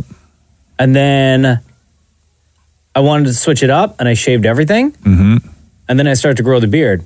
So she's seen me in all, like, 3 different levels of facial hair. Yeah. And she said she prefers facial hair. They say, though, from the same study that women who prefer a shaven face, Yeah. a clean shave, they were found to be most afraid of parasites such as ticks, crabs, and lice. Oh. So they don't like a beard because she thinks they you're think disgusting. She thinks you're disgusting because you Yeah. got crabs in it Yeah. and lice. Ugh, gross. Does Catherine like you with your beard? Yeah, very Better much. than clean shaven. Very much, yeah. You know, in the couple of years that you've had your beard, Yeah. I actually prefer you with a beard. I don't even remember what I look like without a beard. With no beard. To be honest with you. I really don't. Really? No, I have no recollection. How long's it been? of Like what 3-4 years? Yeah, something like that. Yeah. Well, since before Trudeau was elected. Oh, okay, so about 5 years. Yeah. Right? Since before Trudeau was elected. But yeah, so they say that dominant and attractive is the beard. Wow. Yeah. It was a big deal. It's a big deal. And when you can't grow a beard, I watched a video on YouTube the other day where these guys were sitting in a barber chair. Yeah. And they glued like fluff on their face and then trimmed it up with a razor so it looks like a regular beard. Because they can't fully grow facial hair? Because they have patchy beards. Right? So guys will go in and they integrate what little hair that you have in your own face with these fake beards. Like How do people they are do going that? through Wait, great, what? like people like if you think it's only ladies with the eyelash extensions and the everything else. No, dudes are sitting in barber shops and having beards glued to their But where's face. the hair coming from? It's like it's in a bag. It's just like a big bag. It was a big bag of like black curly hair. And this dude was sitting in the barber chair and he took a white pencil and drew lines on the guy's face. He mapped it out. He mapped it out, right? Yeah. No joke. Okay. He mapped it out and then he put glue on the man's face and then he just stuck all this stuff on. And then shaped it out? But like what happens when you wash your face? You have to take a shower. I don't know. Like, does it like mat down to your face and like fall off? Like, what if clumps fall off? I don't know. How long does it last? What if you sweat? Right? Yeah. And your beard starts falling off and you're at a meeting or you're, at a, on a first date picnic, Like what happens making then? out. Yeah, what happens? I don't know. But people go through great lengths, right? Like with all of this preparation that men and women do, there's always room for mistakes. And I'm sure there are 1,000 stories of people who have tried to pull something off to make themselves more attractive to only have it go horribly wrong, right? Your beard falls off. Your beard falls off. Okay. I'm sure you drop your beard. Like your beard falls off. The chicken cutlet in the bra pops out over dinner. Guy doesn't know what the hell's going on. There's so much room for error with how perfect we try and make ourselves that there has to be 1,000 stories. But yes, people are gluing beards to their face. I can't believe that. And then you just shape it out. And it's like when guys, like I could always tell. I remember when I was a kid, I suspected that a friend of mine's dad wore a toupee. Right? A toupee? Yeah, I suspected it. Really? Yeah. And you saw? One day I watched them swim. And it fell off. No. I've never seen somebody try and keep their head above water like that before. Oh. This is the Roz and Mocha Show podcast. So nobody in Pickering got superpowers this morning. Isn't that how that's supposed to happen? It takes time, bro. Hold on. I wanted to do something here. I got to call Maury out on something. Maury, come in here, please. Oh, no. Hold on. No, everyone in Pickering so far is okay. Yeah. So we all know, we'll get to all that stuff later, how it happened and why it happened and the alert and everything else. Yeah. Okay, so here's... I also have a theory. Okay, so damn it, Maury, hello. Hi, good day to you. So here's what I got to call you out on something more. Uh-oh. So Maury's tweet from yesterday reads this. What a way to wake up. I read the bottom one first because he posted both the alerts. Okay. And there's no way to read the bottom one first when it comes through. What a way to wake up. I read the bottom one first, crap my pants for no reason. Thank God it went from a oh no to an oops, hashtag Pickering. This was sent at 9:53 a.m. There's no way, Maury, that you got this alarm and it woke you up. No, I didn't wake me up. You said, what a way to wake up.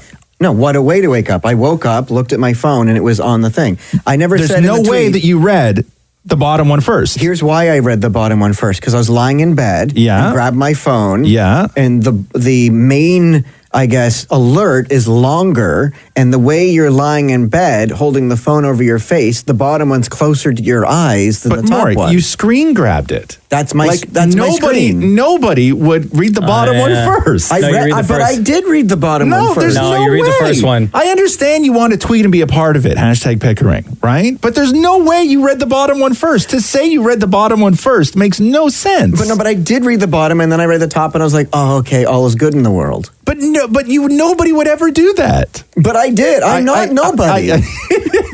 Well, you can tell. You know what he did? You know what? He'll watch the Joker this weekend. So now he's all like the laughing uncontrollably. The I'm not a nobody. Right? I'm not a nobody. You will listen. When I get notifications on my phone, I always nobody reads the bottom one first. Yeah, you always read whatever's on the top. No, but I read the bottom first. No, you don't. You liar. Bottom to top. Why? But I don't understand why you. Here's why I read the bottom one first. Because even in email chains, the older emails are at the bottom, so you read the bottom first to see how it all began. You literally just said you read the bottom one first because you were lying in bed and it was the one closest to your eyes. Yeah. Get your story straight, man. How many different excuses are you going to come up with? Here's my thing is I just don't understand why you have to lie about No, but I'm not. But this time, you lied just about this You once. lied about Pickering. I'm going through the Pickering stuff, right? Okay, and I'm like, there's a lot of people lying, right? Like, there's a lot of people lying. Yeah, right? Like everyone that works for that power plant. Something went down. Something went down where somebody's lying And I still feel that way, right? But Maury, you see this story and you're like, I got to get in on the lying? Yeah. No, okay. In fairness, this is the one time I'm not lying. This is the one time. Even that's a lie. This is the Roz and Mocha Show podcast. The monsters have not been released from Pickering yet. No, that's true. The power plant. Listen, man. I'm going to be that guy that says that there's more guanin in Pickering at that power plant than they want us to know. Yeah. Like, I don't know, man. you watched the latest season of Stranger Things, right? Yeah. You saw what was happening in the basement there. Sorry, of that hold on facility. here. You think there's a portal? There's something. There's something. There was the threat of a mind flare or a demigorgon being released. Right. That they hit the button. They're like, emergency, get everyone in Pickering out of here. Right. And then they contain the monster and put it back in. Let me just run one philosophy by you, and it's Also something- Cloverfield. Okay. Godzilla. Okay. Let me run one philosophy by you. Okay. Okay. And I started living my life this years ago, and it's made me a much happier person. Whenever there is potential for conspiracy to present itself, like the Pickering power plant, okay, Jeffrey Epstein, all this stuff, okay? Whenever there is an opportunity to go deep into conspiracy, to try and piece everything together and make it all sense because there's so many unanswered questions. Like all of them. I automatically switch gears and assume absolute incompetence. Like somebody slipped? No, like a series of mistakes by incompetent humans. Human error because of incompetence. I am therefore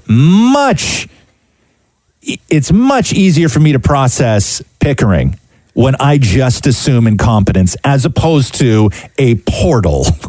I would never sleep again if I started assuming things like a portal. My life is so much easier when I assume incompetence in situations like So like this. on a Sunday morning, maybe an employee that was partying a little too hard the night before was standing there at the meters, writing down the numbers, and was Something. like, oh crap, this doesn't look right. Let me hit the button. Yeah. Something. And then called the boss and was like, yo, my bad. I did the math wrong. Thank you. Incompetence as opposed to demigorgon, wormhole Godzillas. The upside down. Thank you. Cloverfield. Yes. I would not sleep ever again. I would not sleep ever again. But it would be kind of cool though. Thank you. This is the Roz and Mocha Show podcast. It was not a good night for the Raptors or the Leafs. No. Raptors lost to San Antonio 105-104. Yeah. DeMar DeRozan used to play for the Raptors, now plays for San Antonio, scored 25 points on us. We're in OKC on Wednesday night, and Leafs were embarrassed in Florida, 8-4 loss. We play Jersey tomorrow. That's crazy. Now, I want to play for you what Freddie Anderson, Leafs goaltender. Because he got pulled after 4, and then the other guy came in and he let in 4, right? Yeah. So here's Frederick Anderson. Tell me you haven't heard a sadder player ever. Oh no! Like this guy sounds really, really sad. Okay, go for it. I actually feel bad for him. Oh, Okay. no. Well, God, when you feel bad for somebody. I don't think I had my best game either. I think I want to be able to make saves in big moments early on, and I wasn't good enough today either. So I think once they got the lead, we started maybe playing into their hand a little bit, and maybe forced some pucks when we really didn't need to, and game got out of hand, I think. It's at that point where I would have been like, yo, man, dog, it's okay. It's okay. It was just one game. I know you feel bad, and I can hear the pain in your voice. I know. Let me give you a bro hug real quick. Like, I actually feel bad for the guy. No, I know. But I can't help but find it like, and you wrap your whole life up into it, and hockey is your entire life, and it doesn't even have to be hockey. It could be anything. But I always find it funny when somebody is very upset about something they take that seriously. Like I really do. You know what I mean? Like I love when athletes cry. Like, not from winning, but from like losing. Oh my God, I love it. I get such joy out of watching somebody crying for losing a game. It's one of the last great pleasures we have in this world. I'm the complete opposite where I just feel so bad for them because I feel nothing. To me, I hear what they're saying and I'm like, in my mind, I'm like, okay, well, maybe they gave 100%. It wasn't good enough, and they just feel so bad that they suck so much. No, I know, but it's after still, giving 100%. You don't find it funny that like a grown man, his life almost in tears because they lost a game? I mean, it's funny to me. When you put it like that, yeah, I guess. Right? It's fun. It's funny to me. But no, you're right though. They got destroyed last night. Destroyed. Like I think wasn't it like the second period? It was like 7-1. Oh no, it was terrible. Yeah. It was not good at. And what was who did the Raptors lose to? San Antonio by 1 point. God. I think that in basketball, when you lose by 1 point, I don't even know how that's possible. I would rather lose by 1 point. I think I would rather even 1 or 2 points. Yeah, I like 3 or more. Yeah, is in my mind acceptable. Yeah, losing by 1 point is quite embarrassing. Also, it's very difficult in basketball to lose by 1 point. 1 point. It's like when you start. Oh my God! Like when you start doing the math, right? When I saw that clock running out, I was like, guys, just like score 1 at least. Yeah. Especially when it's very easy to get 1 point in basketball. Yeah. Right? Like you have to do you got to go out of your way. Last night, apparently. You got to go out of your way to only get 1. Yeah. You know what I mean? It's basketball. They couldn't do that. This is the Roz and Mocha Show podcast. The average couple, they say, has 72 arguments a year about their home. Wow, really? Yeah. 72? 72. The most common argument is what to spend money on or how much to spend. On my hand, the amount of times Jen and I have actually had an argument, and we've been together like almost 10 years. Yeah. These are 72 just about the home, though. Wow. Right? So, style, gadgets, all that stuff, like what do we need for the house? Style was number 1. Wow. Of the 72 arguments, 8 happen in stores, 39 happen in other public places, 10 happen in front of family or friends, and only 15 happen at home. So most times you're arguing about the house, you are not actually at home. 58% of people, they said, sometimes don't offer their opinion because they don't want to start a fight. So they just sort of let it go. Like there's a lot of letting go. People in stores or whatever, couples have arguments. It's very awkward. Yeah, I love it though. Do you? Oh my God. I feel like I walk by. I may go to the aisle that they're in and pretend to look at something because I want to be nosy. Right. To hear what they're arguing about. Oh my God. But it's always something just so dumb. And the way some people talk to one another, it just astonishes me. But it's never, for me, the arguments that I see and the ones that I'm most interested in aren't arguments where it's two people who have very passionate, strong feelings about something. The arguments that I see most are somebody getting yelled at because they don't care enough about sheets. Oh, that's you know what I mean? It's about not having an opinion as opposed to having an opinion. We had an argument last night because I spilled cinnamon on the floor and I was accused of not caring enough about the condo. Right. Because if you're going to spill cinnamon on the floor, ruin the hardwood, you clearly don't care you about our home. Savvy, you animal. Yeah. You animal. No. Yeah, no, you're right though, because I did see one here, an argument at Home Depot where one husband, when asked the question, and this is what led to the fight, his answer was, I don't care. Yeah. No, you can't do that. But most of the time we don't care. And an argument in aisle 6 ensued. But I will say this, that your partner should know well enough that you don't care. Yeah. Right? Don't ask my opinion on something that you know I have no opinion on. But then if they don't ask you, then it's going to come up that, well, why'd you never ask for my opinion? No. But that's fine though. Here's the trade-off with that, okay? Is that if you don't care about drapes, right? If you really don't care about sheets, if you offer no opinion about sheets, you've never once brought up what kind of sheets you like. When the time comes where new sheets make their way into the house, you can't complain about the new sheets. No, you have no say. No. My answer is always the same, which is, do you like it? Oh. Does it make you happy? But about what though? If it's something like drapes, right? Right. If you it's ask your drapes- wife if drapes make her happy? Not if they make her happy. I'm like, do you like them? Yeah? Yeah. You would like to see it in the house? Yeah. Cool. Yeah. I'm great with that. Yeah, but if something makes her happy, like Matthew bought gray sheets, I think they're ugly, but he loves it. He thinks it's very masculine and adult.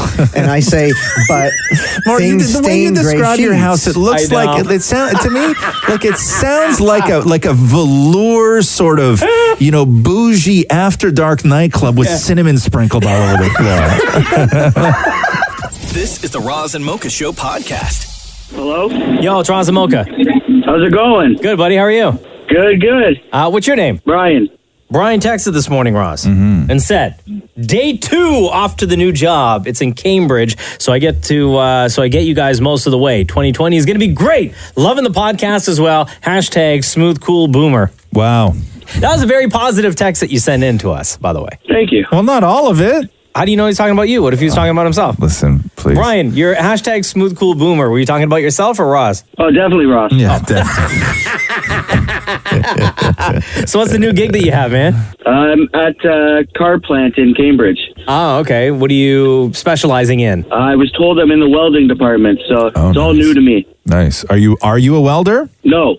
Oh, so you're gonna learn how to weld and then put a car together that some human's gonna drive with his family? Well, I learned yesterday like 96% of it's done by a robot. Oh, okay. We kind of just give the robot the part. Right. So you're a robot's assistant?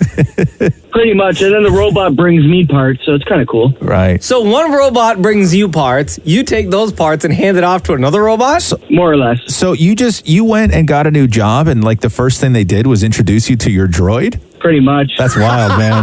That's so wild. We're doomed. I had an argument with my brother the other day where we were talking about autonomous cars and self-driving cars, and my opinion that I think that if you have a self-driving car, you shouldn't get a ticket if you're sitting in the driver's seat reading a book. I think that's the purpose of self-driving cars.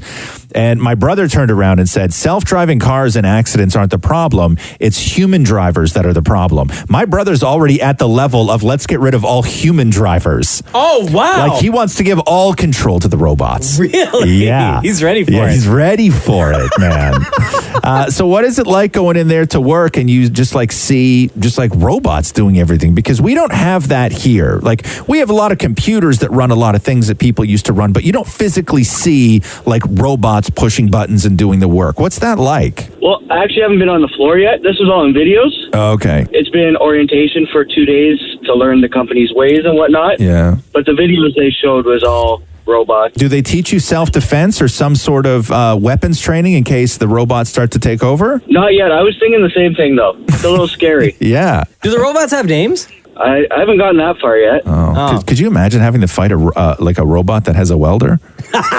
You know what I mean? Like, it's not fair. They warned us about the tips of the welder, like how hot it is. So that's like very concerning to me. If a robot gets their hands on that. Yeah, right? Brian, thanks so much for your text. We appreciate the fact that you get to listen in the morning and you get to enjoy the podcast whenever you can. You never ask who my favorite is. Come on. Brian, between Roz and Mocha, who's your favorite? Roz. Wow, really? Oh, yeah. Hands down. Wow. No offense, Mocha. Why? He takes everything so well. It's awesome. I do. It's like, how you're to the point. Well, you carry on sometimes, which kind of makes it good too. Okay, I shouldn't have asked why. I don't need to know. I'll take the win. I'll take. Okay. I don't know. I have a feeling this is just a massive troll job. I know. I don't want to know because it's only going to hurt my feelings. I know how this ends. No, it won't end like that. Don't worry. Yeah. Okay. That's what she said. Thanks, Brian. We gotta go. Later, man. Bye. This is the Roz and Mocha Show podcast.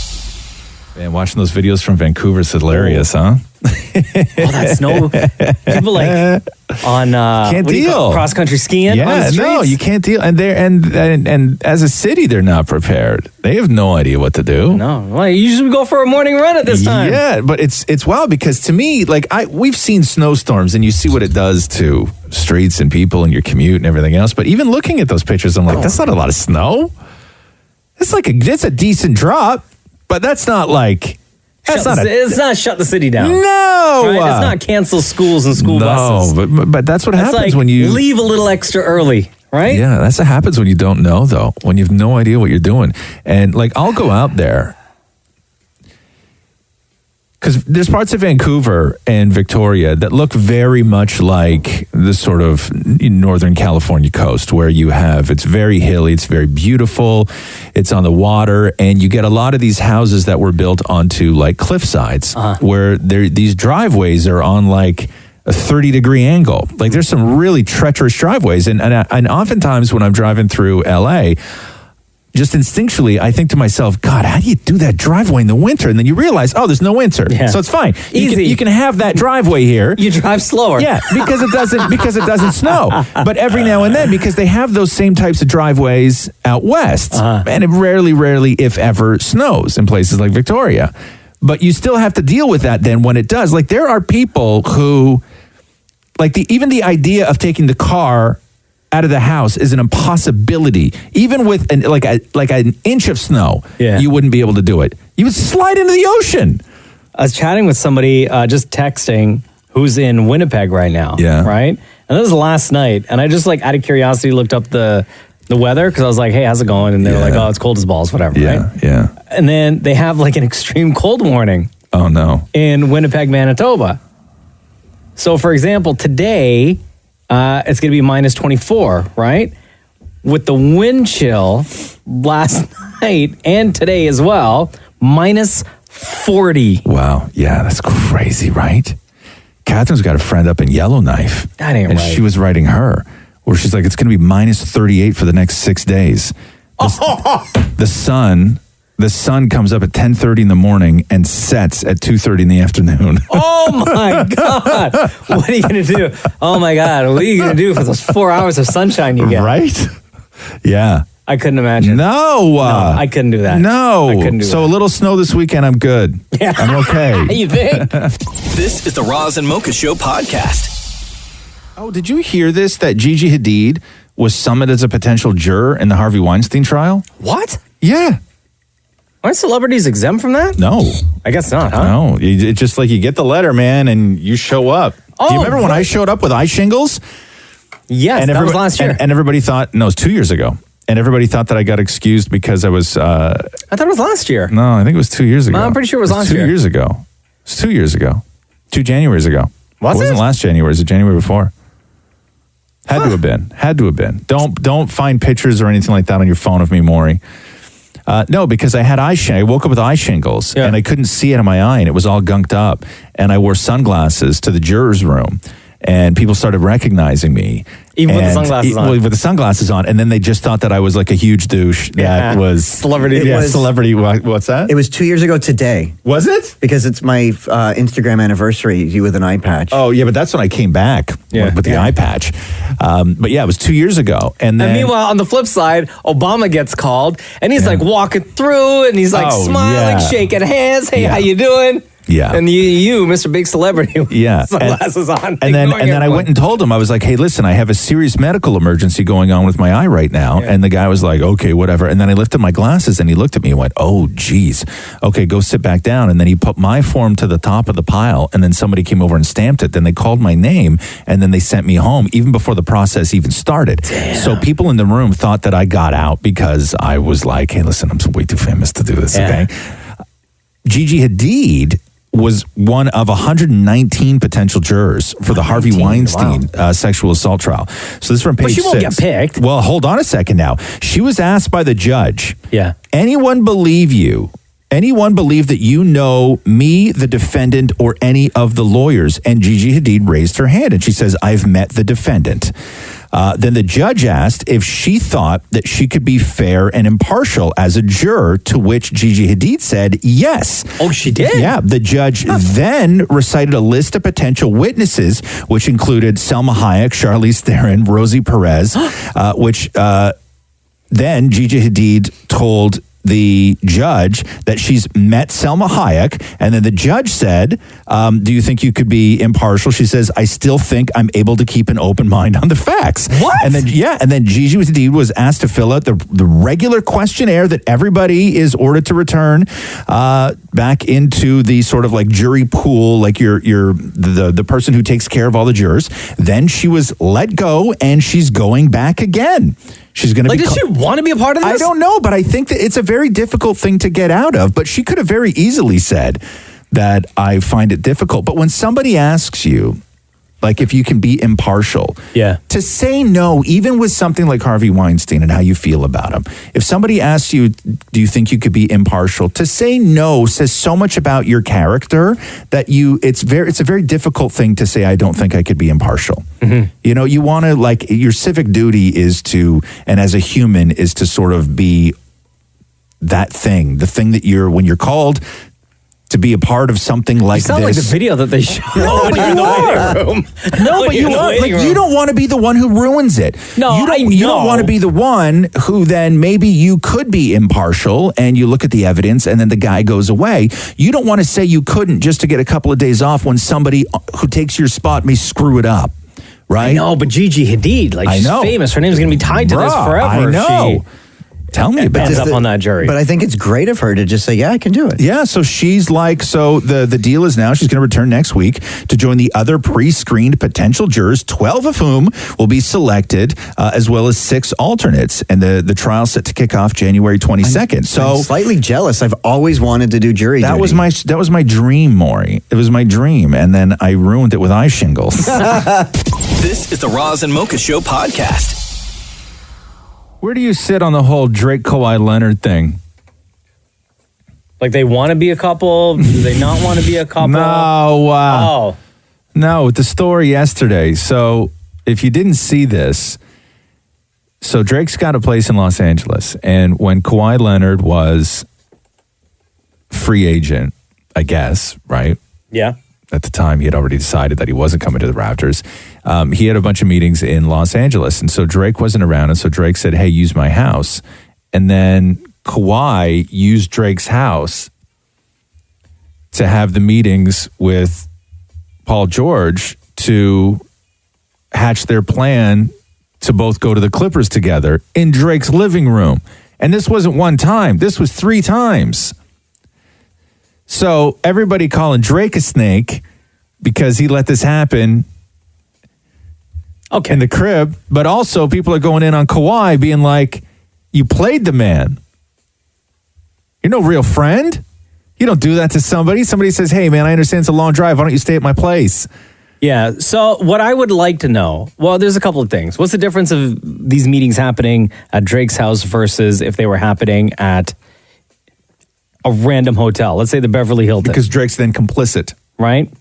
The other half of it is, did Drake know that Kawhi was using his place as one giant meeting room? There is no way Drake did not know that.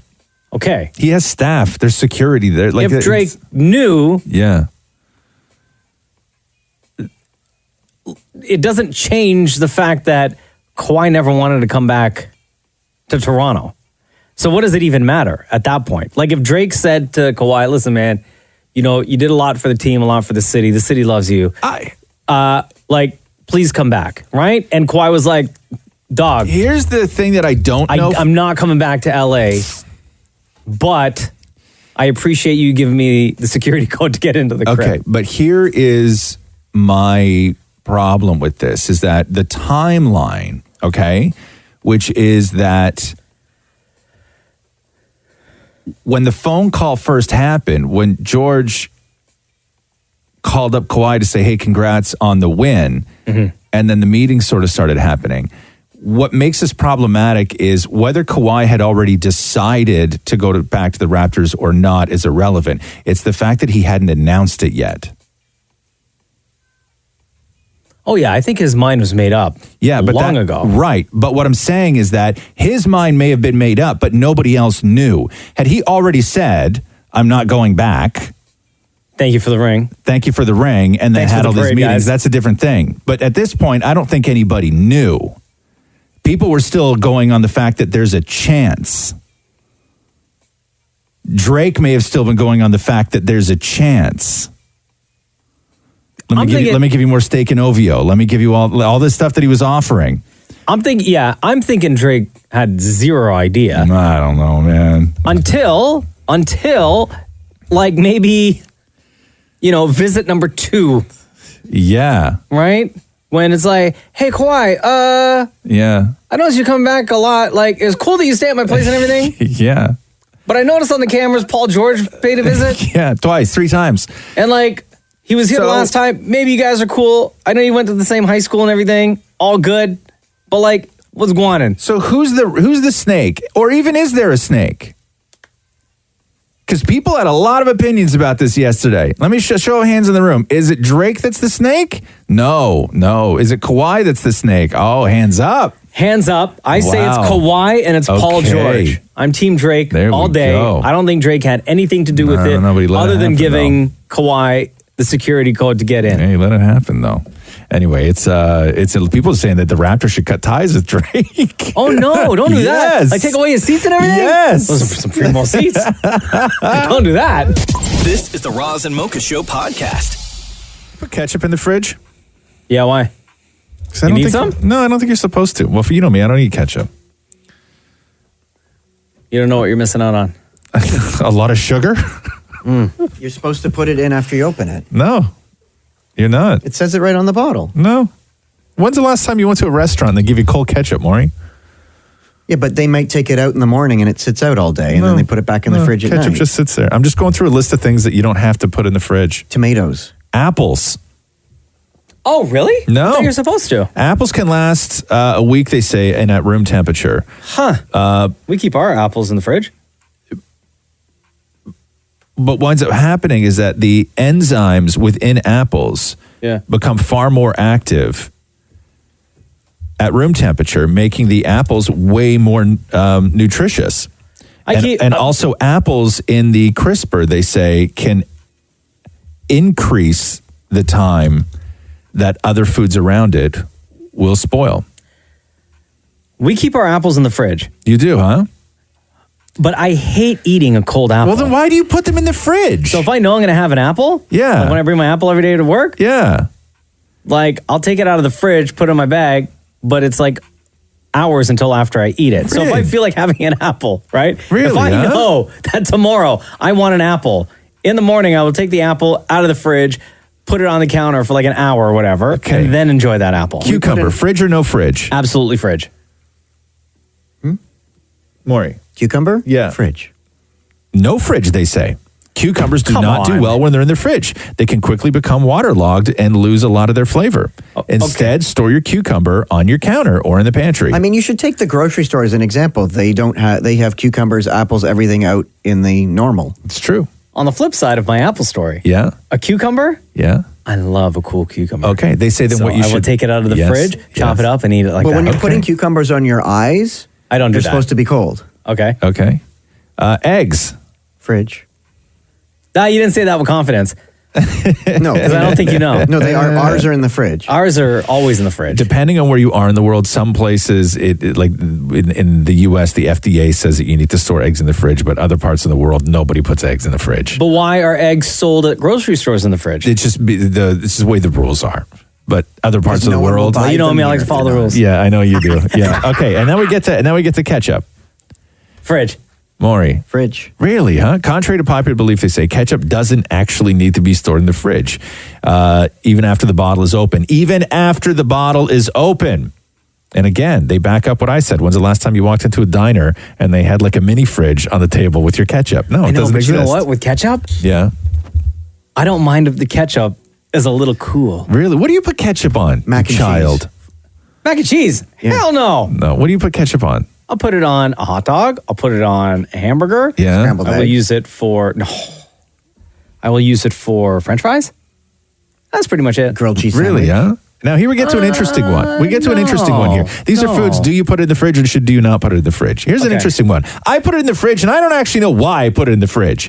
It just goes in the fridge. Okay. Soy sauce. Fridge. Why? I don't know. Exactly. Doesn't it say on the bottle? No. Like refrigerate after opening? No. I mean, it can live a year in a pantry. I guess. But I just put it in the fridge. So do I. I don't know why. It's not that I like it better cold. But do you ever use soy sauce on its own? Like you're not cooking with it? Yeah, Where you use it as a dip? Yeah. All the time. And you don't mind it cold? Nah, never really bothered me. But now that I think about it, I don't like it cold. I prefer it room temperature. Next. Yeah, you know what? Yeah. Now that I think about it too, Yeah. Like when I go to sushi restaurants or whatever. Yeah, it's never cold. It's on the table. When's the last time you went to a restaurant where somebody handed you a cold bottle of soy sauce? 0 times is the answer. 0 times. Bananas, fridge or no fridge? No fridge. No fridge. No fridge. Okay, they say no fridge. You don't have to put your bananas in the fridge. Why do you put your apples in the fridge and not your bananas in the fridge? With our apples, we have one that's in the display bin, and then when you eat that, you put another one in the display bin. Yeah. Here's another one that I just do, and I don't know why I do it. Okay. Hot sauce. Fridge. Really, huh? What do they say? You can put it in the cupboard. Really? Yeah. Like if you got like a little bottle of Cholula? Yeah, you can put it in the cupboard. Really? Yeah. Even after you open it? Yeah. Actually, you are correct. Because we opened a new bottle the other day, and Jenna said, can you check the bottle to see if you're supposed to put it in the fridge? Yeah. And I checked the bottle. It did not say keep refrigerated after opening, but I still put it in the fridge. No. And finally, we'll end on this. Chocolate bars, do you keep them in the fridge? Yes. You do? Well, because I like a cold Arrow or a cold Mirage. No. I think it takes away from the flavor. No, but I also don't want the chocolate to sort of drizzle onto my hands. How hot are your hands? Quite hot. This is the Roz and Mocha Show podcast. Your turn. My turn. Hey, Mocha. Yeah. You ready? Uh-huh. Let's do the news. A Roz and Mocha Show and Kiss 92.5 News Break. Who was originally supposed to be the stars of Bad Boys? So as we know, Will Smith and Martin Lawrence, right? Legendary film. The new one's coming out. Okay. The original, they were not the first two originally cast to be. The original was what, like 90s, right? Yeah. So I'm going to... see, I want to say Eddie Murphy, but that's... It would the timeline from when he did like Beverly Hills White guys. Like Mark Wahlberg. Not tough guys. Oh. So this is Will Smith on Jimmy Fallon last night. You and Martin weren't the original choices for Bad Boys, right? No, that's true. So Dana Carvey and John Lovitz. That's really true.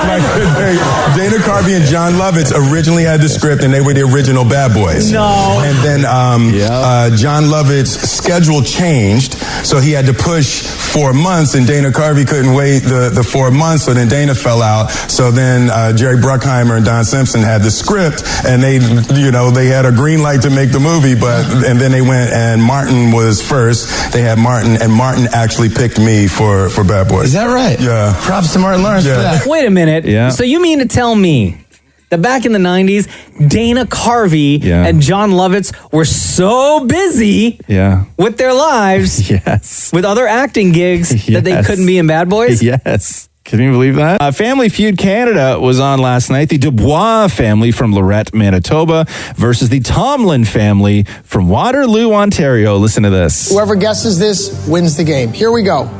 Name Popeye's favorite food. Chicken. Get out of here. Oh my God. Show me chicken. Spinach, Sherry. Show me spinach. Chicken. But it's the way she said it. She was so confident. Chicken. A fifth of men, they say, would go a year without sex to have the perfect beard. What? According to a new study, a fifth of men would go a full year without sex to have the perfect beard. No. Research from another poll found that almost 40% of men would be willing to spend a night in jail or a year without coffee for a better beard. What? Meanwhile, 18% say that they would be willing to shave their head to have their dream beard. Oh, God. You say that as a very well-bearded man, though.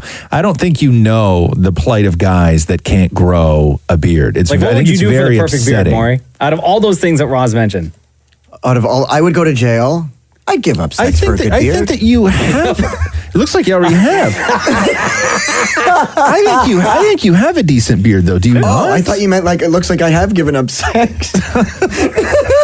Like, how can I tell? Like, it's in your eyes? Like, I'm one of those, like, I suddenly know? Like, I'm some sort of expert in that? He's got those hungry eyes. I can smell it on you? I Like, can what do you grow mean? a beard. It just, after the 2-week mark, it gets insanely itchy. Right. Because you junk it up with stuff. Yeah, you put all 'cause this you put all weird this product in it. I man. rub beeswax in it. You rub what? Beeswax. See, that's not good. But it feels good for 30 seconds. Yeah, no, That's what she that's said. not. Stop it. Stop it. That's not good. So they say that human error, of course, is to blame for the Pickering nuclear plant emergency alert. They woke everybody up yesterday morning at 7:23. So they want you to believe. That was crazy, too. Because you know me, I'm sitting there on the toilet, right? Like, I'm the most vulnerable person in the world. What do I do now? What's my next move? I'm sitting there and my phone goes off and everything. I can hear everybody else's phone in the house start beeping. Mine didn't beep, though, because who, like, leaves their phone on ringer? Yeah, mine Who made a leaves their noise. phone on sound? And like 5 seconds later, I got that red screen on my television with the text across On your it. phone right now, is that little button on the side, is it up or is it down? The sound button. Oh, it's down. It's always down. But then how do you get the noise? Because my phone was just buzzing. It was on the table. Yeah, but it and didn't, no, but it didn't beep though. It didn't beep. Mine Oh, didn't no, beep. because I was hearing phones in my house that were beeping. Oh, because they had the volume up. It made a noise. But who lives their life like that with the volume up? Anyway, That's what they want you to believe. There's more important things to worry about.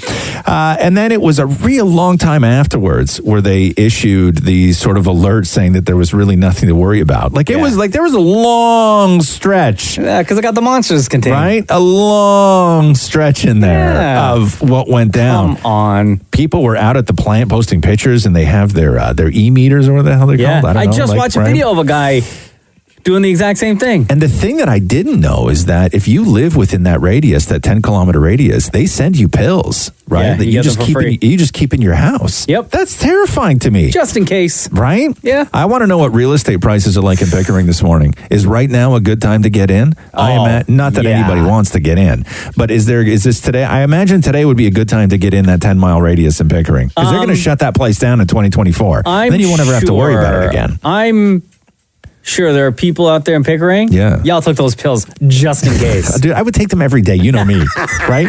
I got like it's like when Hi, your City kid. Hall, I ran out again. Yeah, it's Roz. Send me an next pack. It's like when your kid gives the whole house pinworms. You know what I mean? You just take the pills. Yeah. Even whether you have them or Just not. in case. Just in case. I don't know, man. There's something fishy about that story. There's something else going on out there in Here Pickering. is Chief of Emergency Management Douglas Brown. We were required to contact multiple individuals to verify that this was indeed disseminated out in error. So as soon as we confirmed all those facts to verify it, we sent out the redaction message.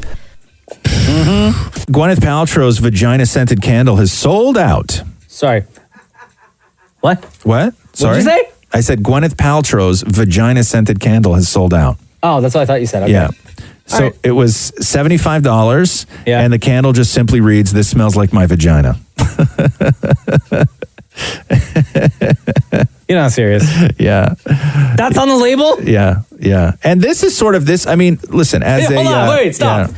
Could you imagine being the person that actually has to type that out on the computer for it to get printed up all those times? Yeah. Listen, put on the candle? As a straight white man in this world, okay, I don't often see places in this world that I don't get to participate in. You know what I mean? Yeah. Okay.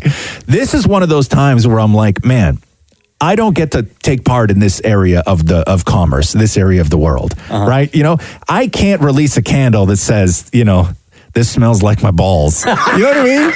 Right? Like, you can't, men can't do that, right? You know, you would lose can't. everything. Gwyneth Paltrow can.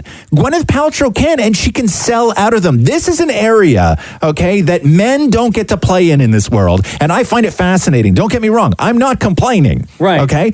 I love that this part of the world exists. I can be a complete tourist and watch it unfold. I can read a headline that reads, Gwyneth Paltrow is selling a candle that says it smells like her vagina. Okay? And then I just sit back and watch how it all unfolds. And it turns out it's very popular and it's sold out, which is incredible. Does the article $75? Does the article say how many candles were made? Like for them to be sold out? Does it say like thousands? I don't know. Hundreds? But you have to keep in mind, this is Gwyneth Paltrow also sold the coffee enema kit. Do you remember that? Oh my God, that's right. And then they had the sex toy for $1,500. Right? She's got that Netflix show now. Like, she's doing okay with this. Wow. But I love this. I was so fascinated with this. And yeah, it's sold out. And it's a very simple label too. Like, it's not even a crude label. It's a white label with black writing, and all it reads is, "This smells like my vagina." All right then. So the Royal Summit is happening today. The Royal Queen Summit. Elizabeth, she went to church yesterday and then had William, Harry, and Prince Charles all summoned to the meeting that is happening today. This is apparently what the Queen wants. She wants to contain the fallout from Harry and Meghan's decision to, quote, step back from their senior roles. Meghan, who is currently in Canada with Archie, is apparently going to like join them by the phone. Oh, she got Skype in or FaceTime? Oh, God. Bro, tell me this isn't The like awkwardness. serious, like... The awkwardness. This is like mafia style. There's an emergency meeting. The head of the family has to call in. The son and the grandkids. You can say it's like mafia style, or you can just say it's like royal family. Or it's like the royal family. You know what I mean? Same. This is crazy. Right? But you can't just leave the family. No. Among the details that they need to be worked out is who will pay for the couple's currently taxpayer-funded security, because they will still need security, what money-making activities they can undertake, and then, of course, the tax consequences of them moving to either Canada or the U.S. I read something over the weekend, and tell me if I'm wrong about this or if somebody can text through. I read something over the weekend that says that Canada, because of who we are, that when royals are here, we pay for the security as an obligation, and they don't actually have to pay a bill for the security. Like, that is part of our duty to the Queen, is to pay for security. So does that mean that if they move to Toronto or Vancouver, then us taxpayers are on the bill for their security? But if they're not part of the royal family anymore, they still have to have security. Then they pay for it themselves. I don't know, though. I don't know. I think that I think we may be on the hook for this at some point. Well, then we don't want you. I don't. You don't want them? No. No. Not if we have to pay for it. Are you nuts? All right, man. All right. Get out of here. What if you like run into like Meghan at Gymboree or something like that with like, I don't know, where do you take your child? Bro, I I shared an elevator with Meghan Markle once. That's right. I remember that. Here in Before this she was building. famous, though. No. It was while she was still on Suits, but So before she was famous. While she was secretly dating Harry. Don't you remember that commercial when she got like and I don't want to crap on Meghan Markle. Oh, Never Reitman's? mind. Yeah. Don't you remember when somebody in the commercial was like, isn't that TV's Meghan Markle? Yeah. Because they assumed that nobody would know who she was. Yeah. Right, They couldn't even say, isn't that Suits star Meghan Markle? This is the Roz and Mocha Show podcast. So that big summit went down yesterday with the Queen, with Harry, with William, with Prince Charles, and Meghan Markle on the phone from Canada. Here's the Queen's statement. Today, my family had a very constructive discussion on the future of my grandson and his family.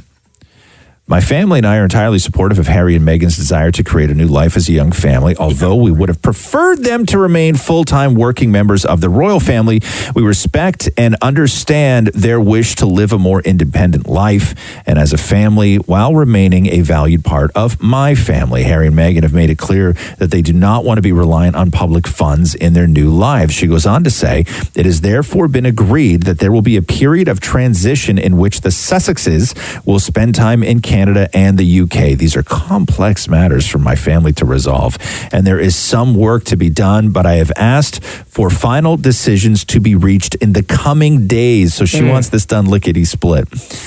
So where are they going to move to? It's going to be West Coast, right? I would say that it's going to be West Coast. Yeah, I would say somewhere in that BC. it's going to be. Yeah, exactly. Although Victoria's like a very like boring place, though. It's beautiful. But maybe that's what they want. It's beautiful. Maybe that's what but they it's want. It's very That's boring. where they were at Christmas. There's no. I know, but listen. Maybe they were house hunting. I can't see Meghan Markle wanting to just. you need a little bit of action. You need to surround yourself with a little bit of action. Like even somewhere just outside of Vancouver is fine, but the idea of Victoria, like Victoria is a very, like everybody looks like the queen there. Oh no, she's gonna be haunted. Yeah, like everybody looks like the queen. She's like, I look everywhere and all I see is grandmom. Yeah, exactly. Metrolinx plans to convert tens of thousands of GO station parking spots into paid parking spots because right now they are free parking spots. Oh, no. They have 70,000 parking spaces and less than 8% of which are reserved for customers who pay $98 a month. So there's like a tiny portion of them that people do pay for. By September 2022, they're going to be changing up to half of its parking spaces. Prices, which could fluctuate based on time of day and other factors, have not been determined. Not charging for most parking spaces at GO was part of the model. It was a way to encourage people to take the train into the city as opposed to driving into the city. But what they found was that 13% of people who use the GO train travel to the station less than a kilometer in their car. So they want people to, I guess, walk to the GO station or take a bus to the GO station. I have a question. Yes, sir. If Metrolinx is going to start charging for these free parking spaces, yes, does that also mean that they're going to lower the price of a GO train ride? No. Oh, I'm just making sure that nobody's getting screwed. What do you think they're going to offset what it costs? No. That ain't fair. It doesn't work that way. I know it's a small number. Leave the spaces for the people. Bro, that's a lot of money to leave on the table, though. We're talking 70,000 parking spaces. I know, but then what? They're going to do that, and then the next year, prices of taking the GO train is going to go up again? Sure. Yeah, but it always does. Man, that ain't fair. That's a lot of money. Think about it. Like, what does it normally cost to park for the day somewhere when you're commuting in? Like $15? It's gotta be. I mean, it'll be less than that. Like, it'll be less than that. Like, let's say $10. That ain't fair to park for the day. I drove to work every day and I get free parking here. Well, so you know what I mean? But that's a lot of money, though. I'm fighting for the people. That's a lot of money. People are trying to cancel Vince Vaughn this morning. What'd he do? Well, he was at a football game last night in New Orleans, a college football game, and there's video of him shaking the hand of Donald Trump. So Vince Vaughn, it's like you can't do anything now, man. You can't even go to a football game. And hey, we know Vince Vaughn. I think he calls himself a libertarian. I'm not sure if he's goes full on Republican, but I think he's libertarian. But he has supported Republican candidates in the past, so it's not a big secret as to which way Vince Vaughn leads. No idea what they talked about. It was a quick interaction at the football game, and then he shook Trump's hand. And now today, everybody is canceling Vince Vaughn. But it's so crazy. When he was shaking, the president's hand, was he smiling? Did he look upset? How do we know that Vince Vaughn wasn't shaking Trump's hand and was I think everything that you're doing right now is wrong and I actually hate you? It looked to me like they were just having a very brief civil conversation as two adults. I don't know. I don't know what they said. It could have been that. Don't say the wrong thing. You're going to get canceled. It could have been that. It could have been like, hey, you want to play Tommy Sticks later? You know what I mean? I don't know. It might have been. And he might have been, yeah, man, I'm really good at tummy sticks. I got 5 minutes free in 1 hour. And now it's time for Ask Roz and Mocha. Yo, Kalita. Hi. How you doing?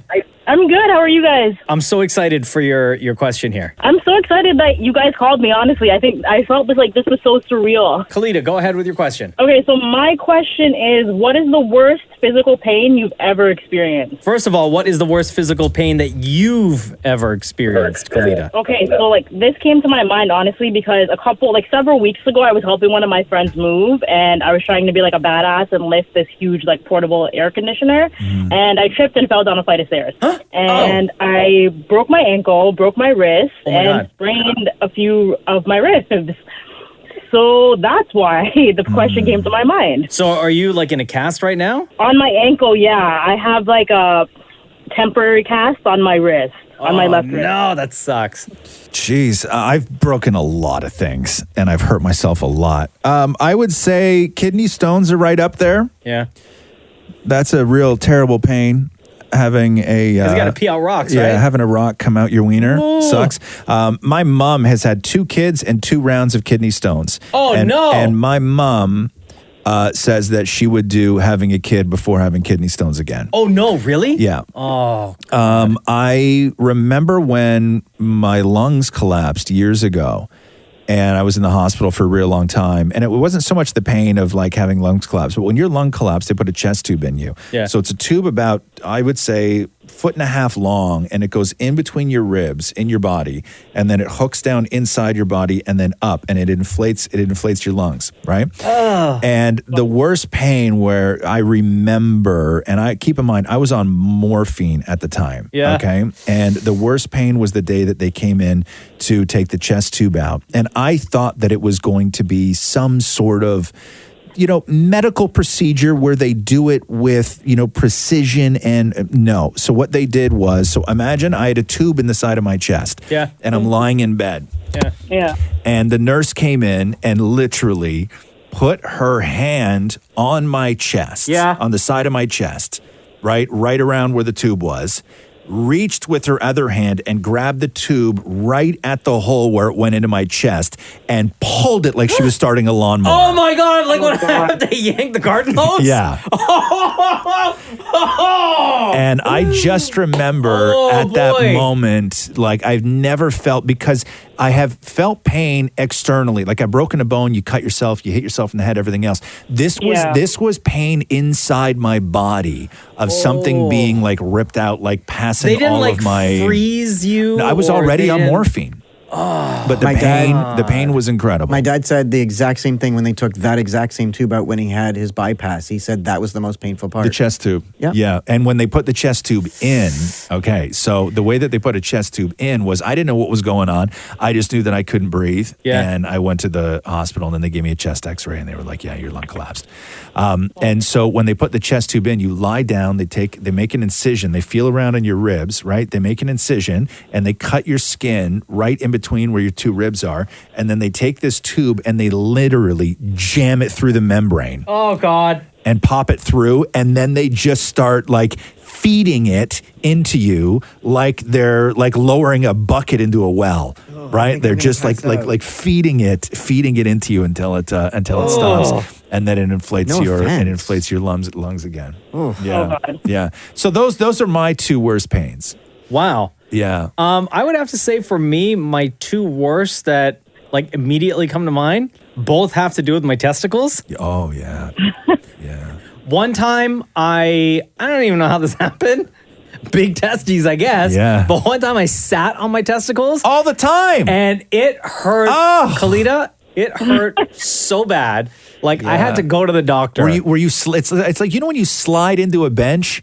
You know what I mean? Like you're like a booth at a restaurant, right? Like if you slide in the wrong way and one of your nuts gets caught underneath you, it's blinding. Like I don't know what the equivalent for a woman is. Yeah, I can't even imagine. No. But I had to go to the doctor and then I had to go to the hospital. I can't tell you the amount of nurses and doctors that had to look at your nuts. Yeah, and just like feel around. Was it a hard surface that you sat on? Do you remember what you sat on when you sat on your It was like nut? a chair or something. It was like a chair, like a wooden chair, Oh, it was right? the worst.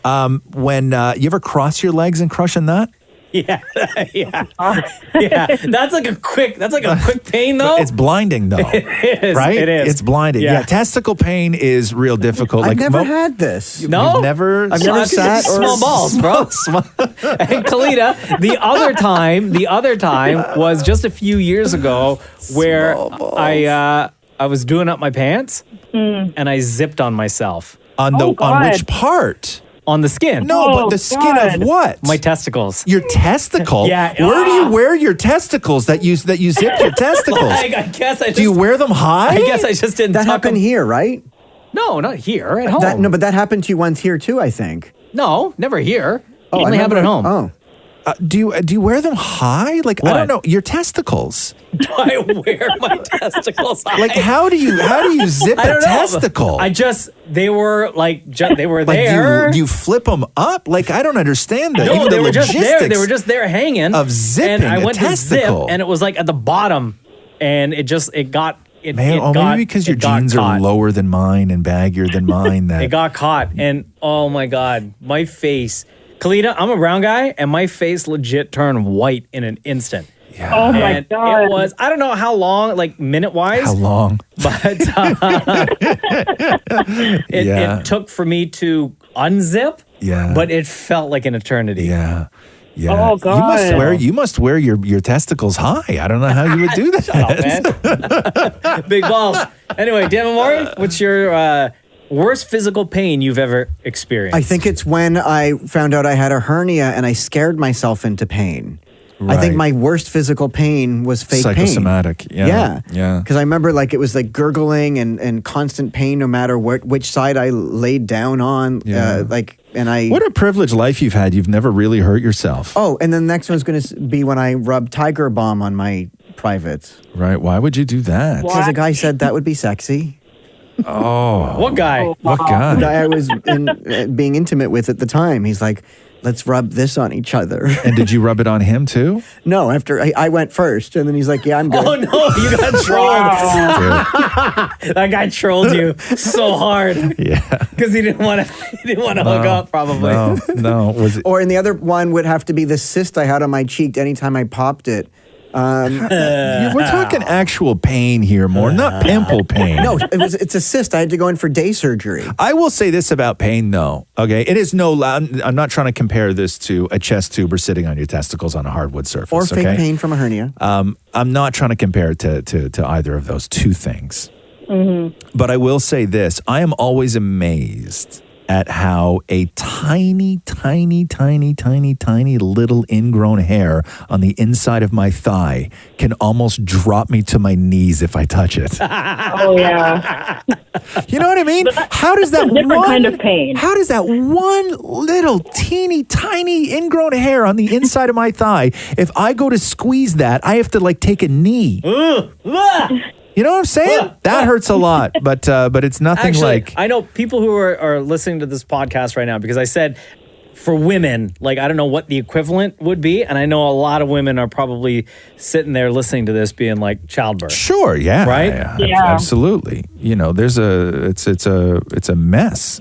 You can't imagine that a body can go through something that and recover, and then people turn around and do it again. It's crazy, man. Again and It's again and nuts. again. There you go, Kalita. Thank you so much. Thank you guys. You guys are awesome. Love you lots. Take care. Bye. But yeah, shout out to childbirth too. We can't say that enough. Katie WYC asks, Roz. Yeah. For Halloween this year, will you dress up as Dream Daddy Ken? Shut up. AKA Dream Daddy Roz. Not a bad idea. I think it's a great idea. No. Also very easy. You just have to buy a shirt. No, because then I'm just going to be a guy in tight black jeans with a shirt that reads Daddy. And if people don't get the joke, that has the potential to go very wrong.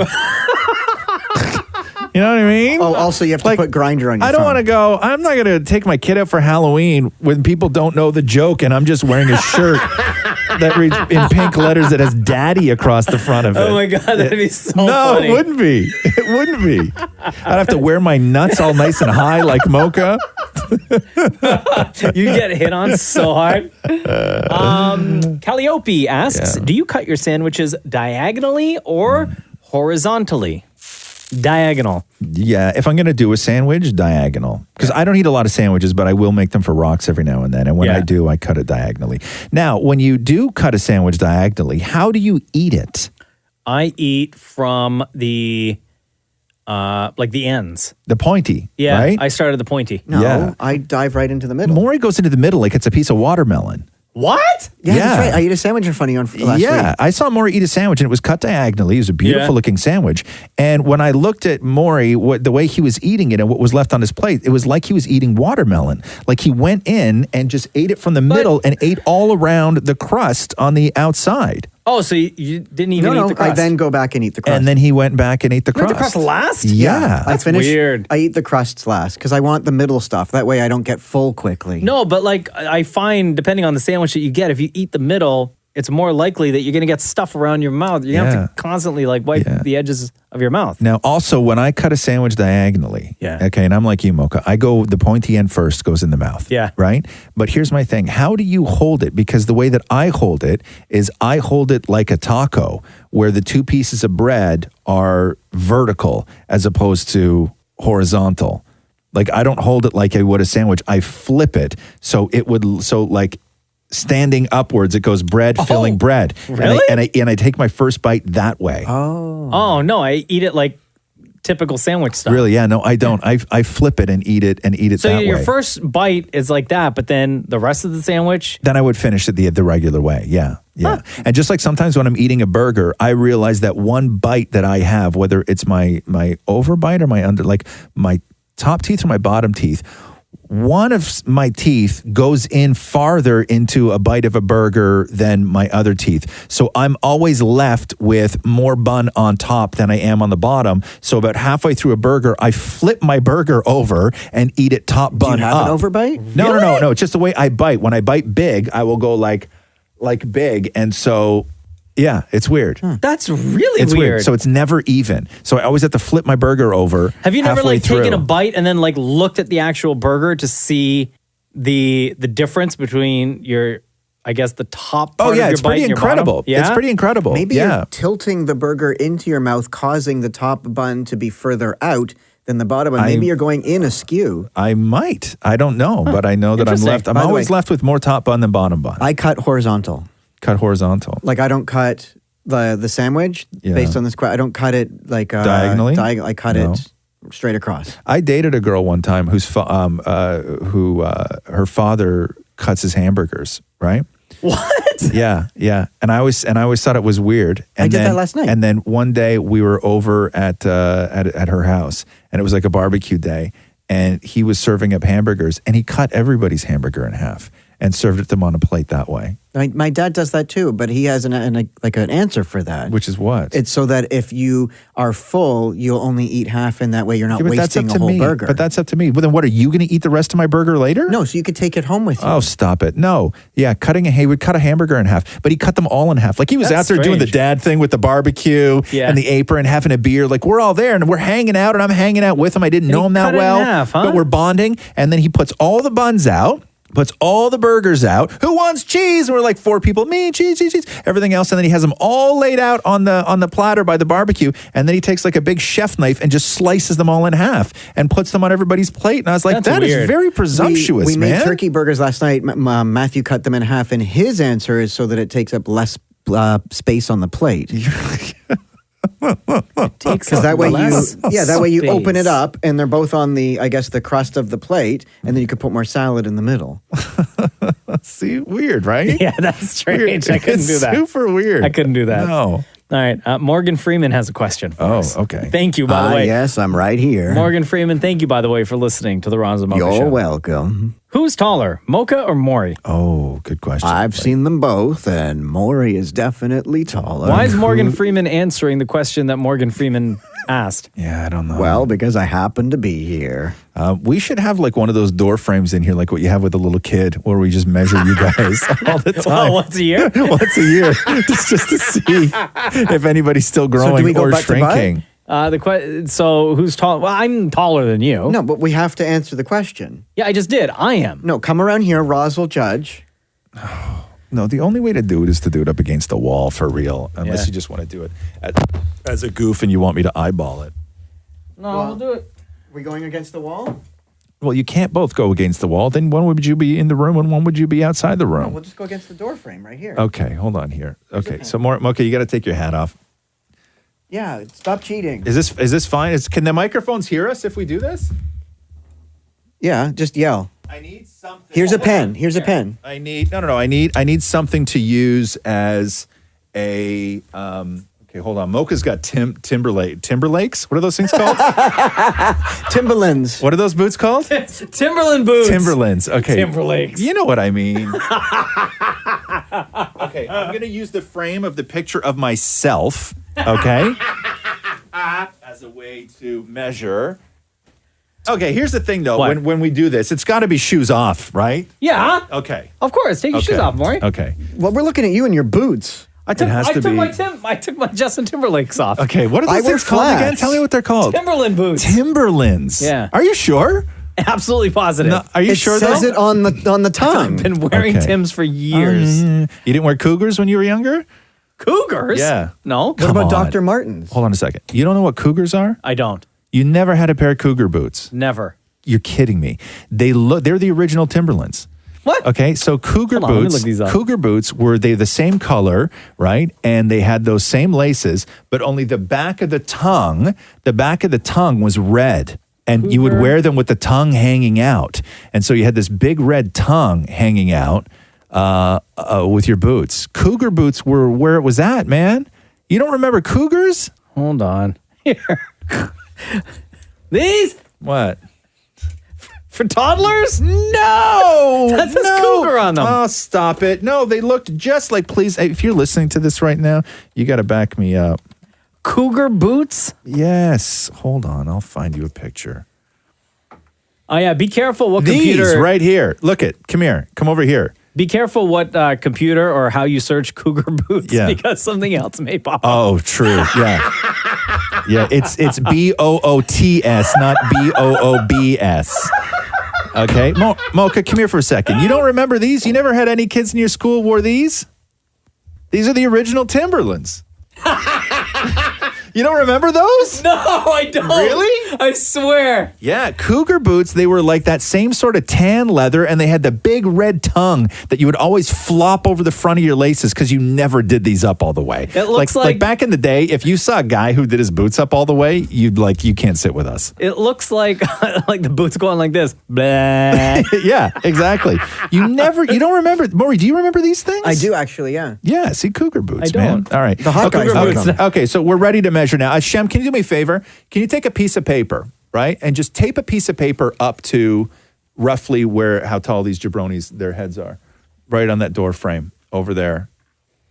And then that way I'll be able to actually write on it. Okay. Take your shoes off, Maury. Okay, who has a pen? Here. Right here. Okay. No, here, Sharpie. It's fine. If you guys are roughly the same height, I don't want the lines to... Fair enough. Okay, who's going to go first? Mocha, you going first? Sure. Okay, Maury? All right, let's settle this.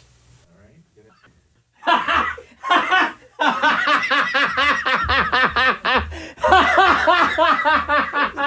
eyes really deceived me. Oh my God! Okay, so to let everybody know... Holy!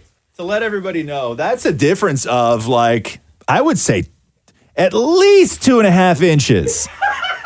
Were you tiptoeing, Mocha? No, I swear I wasn't. You weren't, huh? No, not Did you at check all. his feet, Shem? No, I promise. Was he tiptoeing? I promise you, I was not. It's so funny what the eyes do because to me, when I look at Mocha, I'm like, oh, we're the same. Yeah.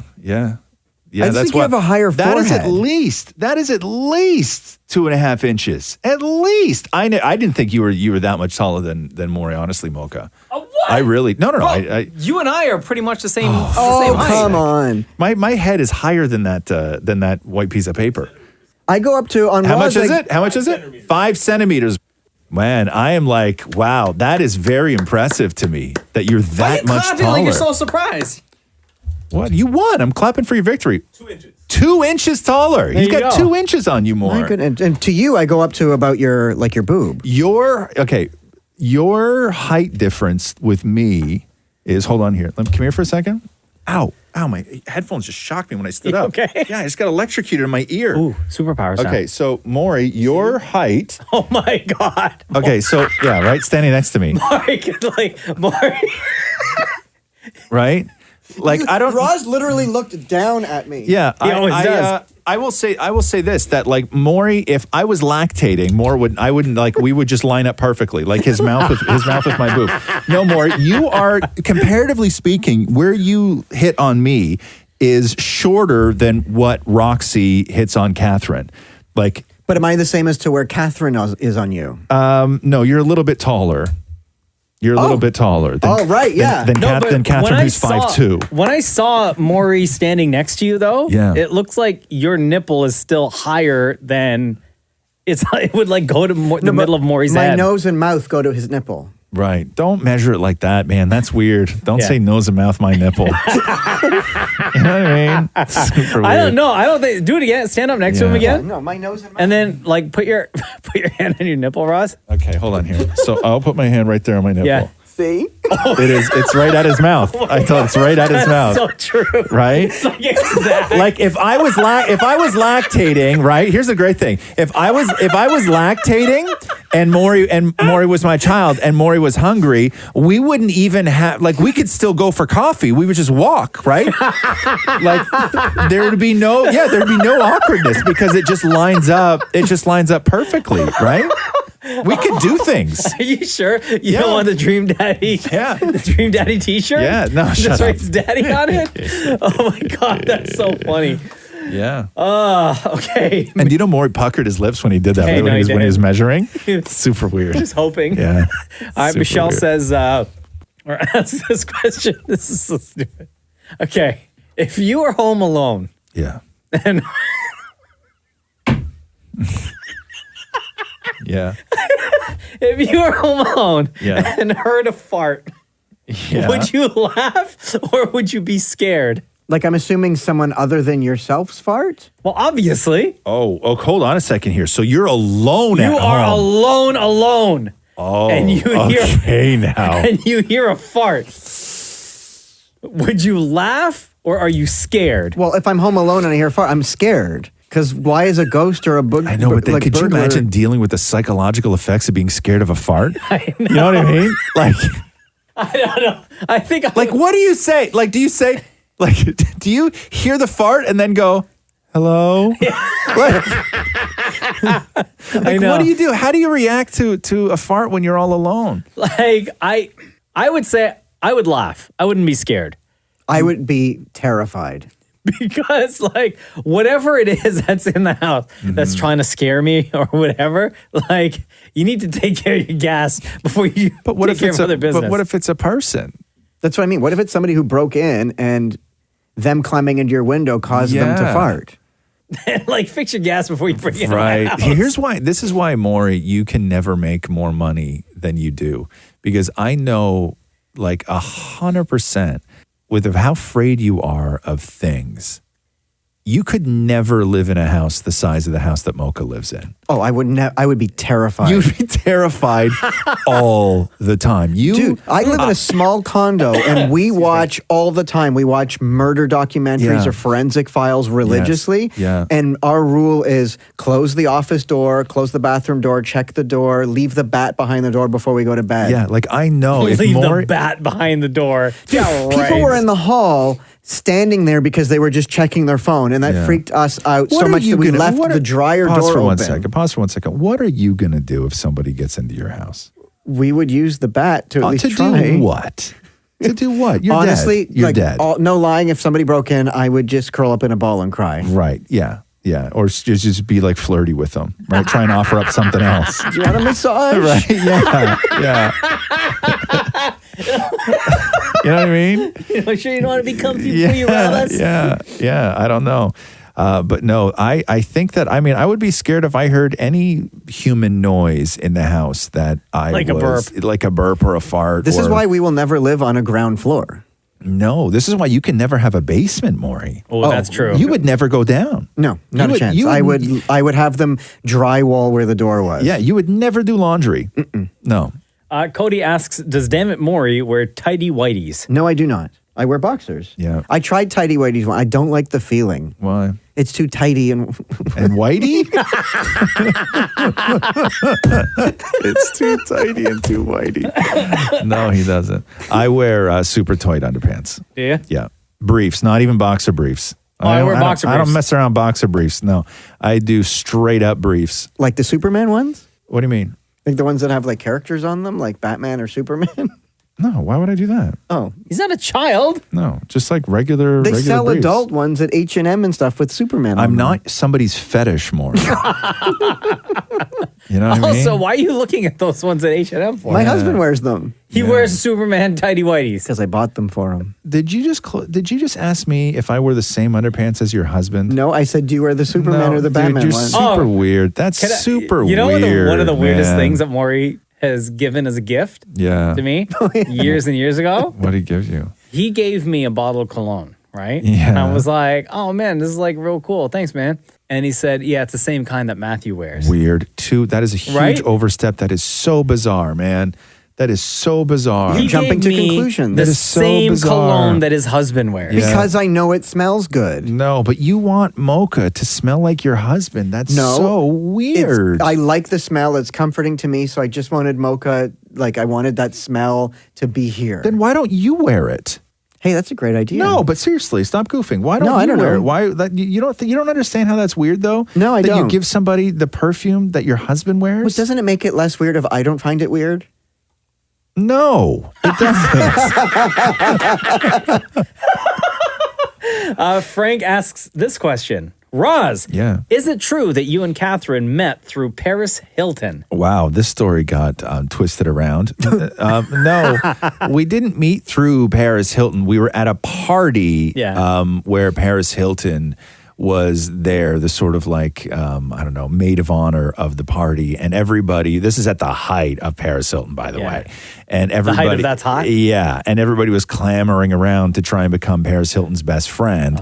And I really wanted nothing to do with her. And Catherine was also there and wanted nothing to do with her. And we sort of met at the back of this party while everybody was clamoring around to hang out with Paris Hilton. And then that's where we met. So yes, we met at a Paris Hilton party, but we were not set up by Paris Hilton. Okay. Okay. FFL asks this. Are eyebrows considered facial hair? No. Yes. No. Because they're on your face. No.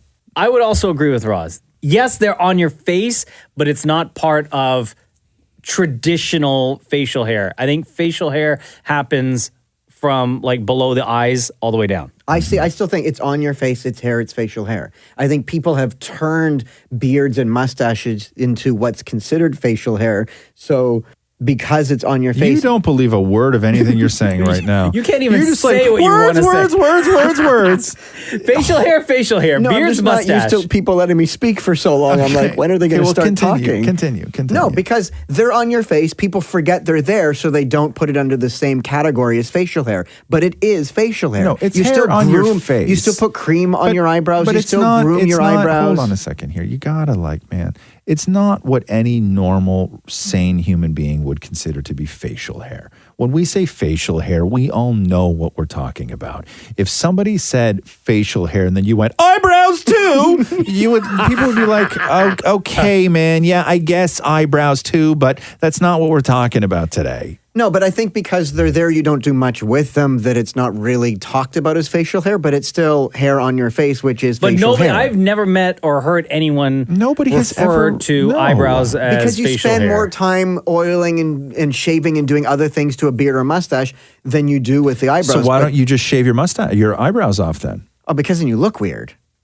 Well, you want to be clean shaven, don't I do, you? but I do wax the inside of my eyebrows. You do. How far do you go? No, but it's waxed. So she puts a strip and rips it off. Oh, do you do that, Mocha? You do that, right? You take No. care of the middle. I'll like tweeze. You tweeze. You don't Yeah. wax though. No, I don't wax. I go to it's You part know, of the when haircut. I say Maury, you wax. Oh, that yeah. means yes, you do. She does it. You- yeah. Yes, that's Yeah. what I mean. So we all agree facial hair? No. Okay, we'll end on this. Yeah. Question comes from Aaron Brook. Mm-hmm. So I'm one of those people who thought that it was Mocha that says, let's do the news. Can he please say it so I can hear the difference? Oh, wow. Okay. So I find it really amazing that people still think that it's you that says, let's do the news, even though I say, hey, Mocha, are you ready? And then you say yes. I know. Because I get it. Mocha, are you ready? Yes, let's do the news. I could see how people could confuse that because he's doing the whole sentence. Oh. Like, yes, Maybe. comma, let's do the news. I'll tell you this. It was explained to me not that long ago why so many people think that you're the one that yells, let's do the news. Why? Because when on this show, where else on this show do I ever have that much energy when I do anything or say anything? That's true. Right? That's so true. Yeah. That's how it was explained to me, because I was talking to somebody and they were like, I thought Mocha did it forever. And I'm like, you're my friend. You should know my voice by now. Yeah. And they're like, yeah, but you don't talk like that on the show ever. You don't ever yell something. If somebody's going to say something loud like that, it's going to be Mocha. It's not going to be you. And so that's why they thought that. But Mocha, would you like to, you want to try it? Sure. Okay. This is for you, Aaron Brooke. Okay. No, you have to do the sentence. But no, you got to go first. Oh, like what? You Hey, gotta say, Roz, hey- are you ready? yeah. Oh, okay. We're Yeah. Flipsies. All right, Yeah, ready? Yeah. Hey, Roz, are you ready? Uh-huh. Let's do the news! See, so that was Mocha, okay, which sounded a lot like me, which is weird. Okay, and then I'll do it. So, hey, Mocha, you ready? Yeah. Let's do the news! No, that was you again. This is how people get screwed up, man. This is really how everybody gets all screwed up, dude. Okay, for reals now. For reals now. All Okay. right. Hey, Mocha. Yeah. You ready? Yeah. Let's do the news! Well, I can't tell the difference. Wow. Maury. Shut up, Maury. But no, I get it.